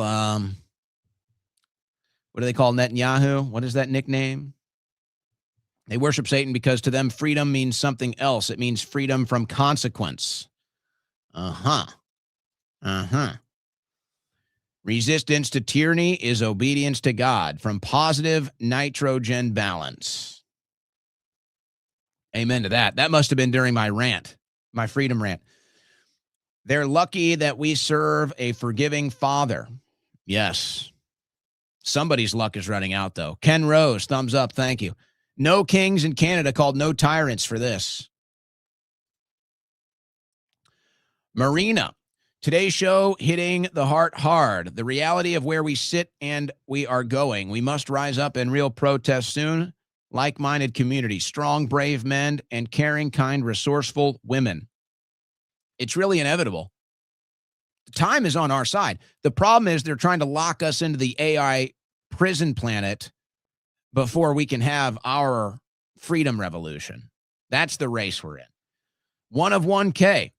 Clip of James Fishback cooking your stage 5 Klinger Max is hilarious. I saw that. That was such a good one. God, that Max guy is such a loser. It's nice to see other people finally going after that absolute loser. How you doing, Max? I know you tune in every day. You have nothing better to do. He's one of those people that tunes in just to attack me. So it's an interesting life they lead. tax Western Union remittances to Mexico and Latin America. Bingo. Don't forget India. And they don't approve of DJT in Florida. Well, you're part of the reason his approval rating is down in Florida. Owen, you're never going to get the Sirius XM deal. Well, I can dream. I can dream. A Gap Boomer GMC drivers with start-stop with my box. I don't know. I don't understand that. But yeah, the start-stop. Are you saying you found a way to disable it? Is that what you're saying? It's just the most obnoxious thing. Exposed 305. Owen, we are God's jewels by the Spirit and not your by blood flesh. Read Romans 2:28-29 and believe God's living word. Do get the scam to lord over us. Love you, brother. Thank you, 305. Guys, maybe do a quick spell and grammar check before you send in the super chats, because it makes it hard to read sometimes and it's hard to interpret. And I'm not going to tell you guys you can't say anything in the super chats. We read them all. I'm not going to do that. I'm not going to censor you. But obviously, certain things are going to be stepped lightly, let's say. You guys understand. Just stay in your iron dome and be paranoid schizophrenics amongst yourselves. That'd be nice. Leave us out of it. It's amazing how money is not real, yet the elite continue to require it to enrich themselves. U.S. peasants will not only make them wealthy, but we will shut up and like it. Well, but see, that's why when yesterday when Besant talked about the houses for your retirement, they know the value in money is none. That's why they buy assets. That's why the real rich, the real elite, the 1%, that's why they own assets. Land, houses, real estate, whatever it is. They're into assets. I mean, even planes and yachts you could consider an asset. I don't know. I don't know if they maintain their value, but it's assets. They don't like to just hold cash. They're smarter than that. Ken Rose, thumbs up. Thank you. Physically remove Miami Beach mayor from office. I'm not getting involved in that. Just vote him out. Mike Bertolette asked you yesterday about MTG and Matt Gaetz. You spoke on Elon. Patriot Party. Who do you think will lead the way to a new party being possible? Also, do you think MTG was right walking away from Trump? I've been in touch with MTG. She is out of town for the next week or so. She said that she will come on the show when she gets back and has availability, so we can talk about that. I think MTG went with her gut. I'm not going to judge her for what she did. I'm not going to say good or bad. I think she went with her gut. I think she did with what she thought was best, and I understand it. I could understand saying, hey, we need you, stick around. But I can also understand, leaving in protest. So I totally get it. And I don't think her seat's going to go to a Democrat. So I don't think that's really a big risk. It's not like she's turning it over and a Democrat will win. She just doesn't want to be a part of it anymore. And maybe politically, strategically, maybe it ends up being a good thing. Patriot Party, I don't know, Gates, MTG, we'll see. We'll see what happens after the midterms. We'll see. Do you own any XRP crypto, Owen? Well, I don't know, actually. I sold a bunch of stuff. I'll tell you what, I'll look at that up right now. Let's see. I do. Yes, I do. I'm down right now, actually, on XRP. Not too much. So I bought it a while ago. XRP is actually one of the few cryptos that's up today. Let's see here.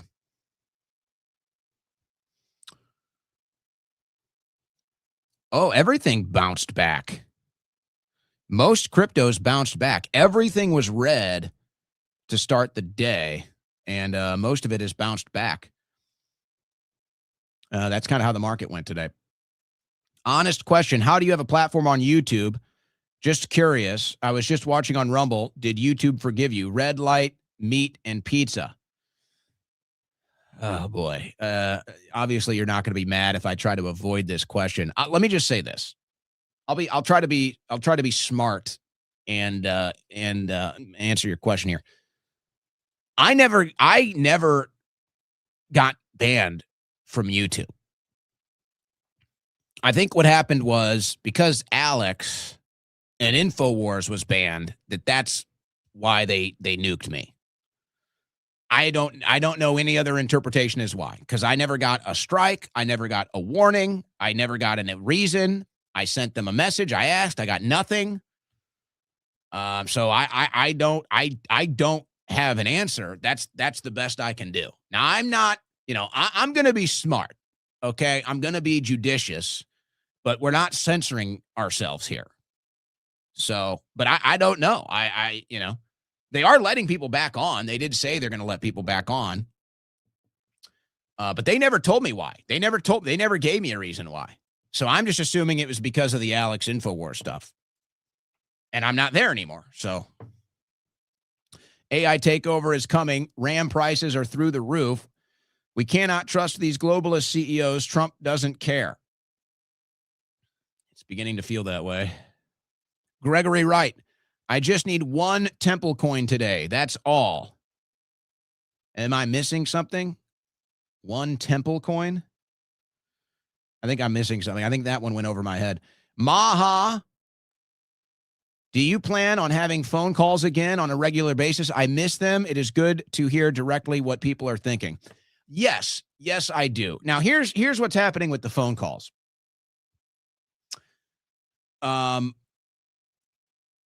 The line ends up getting clogged up by like the same people every time. And I'm not going to tell people they can't call in, right? I'm not going to tell people they can't call in.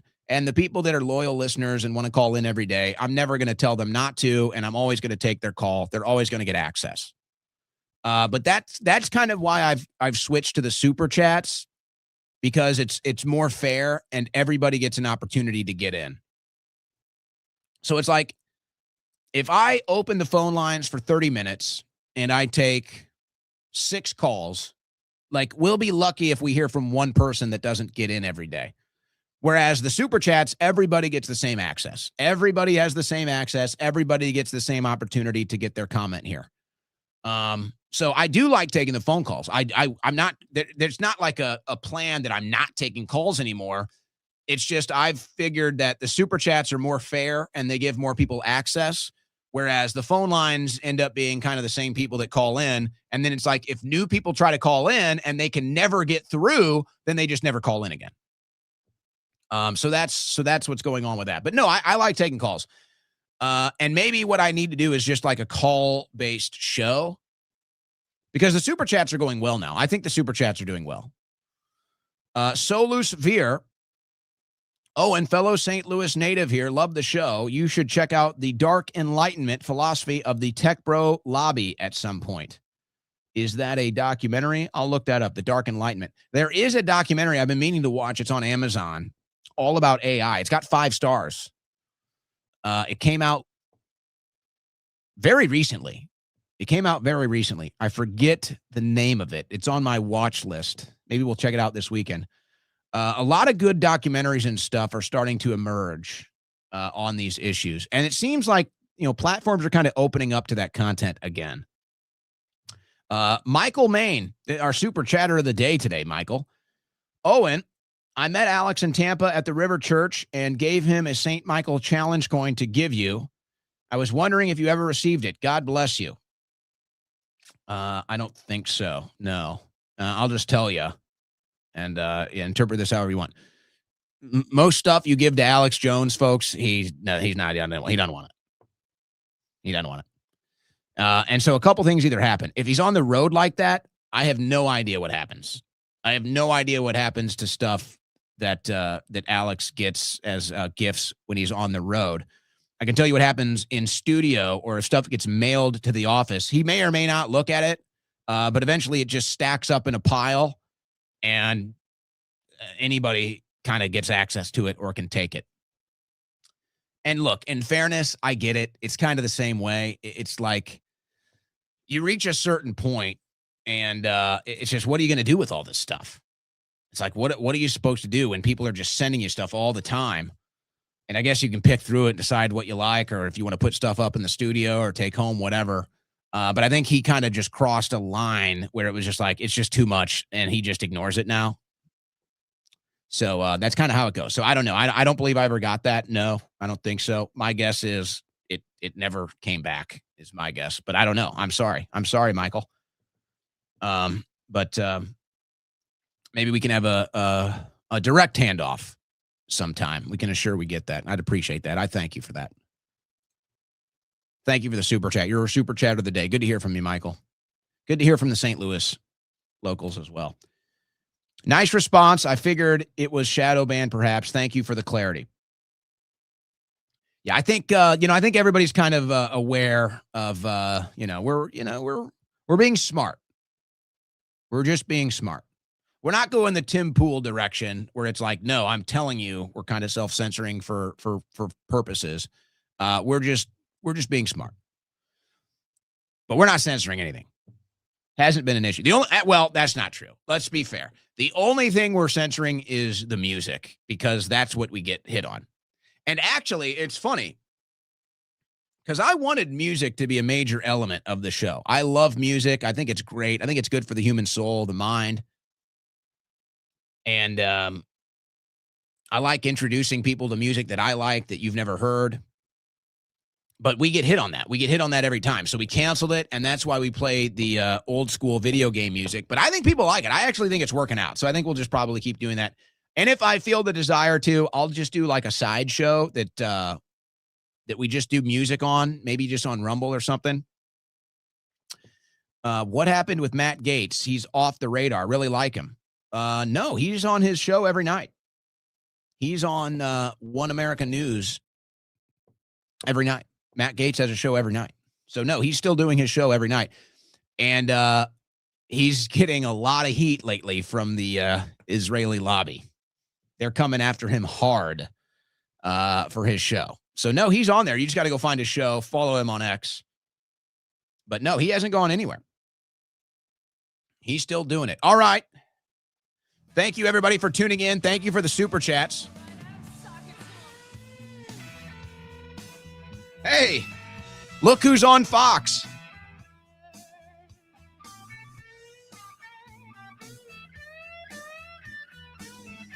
What was I telling you, guys? What was I telling you?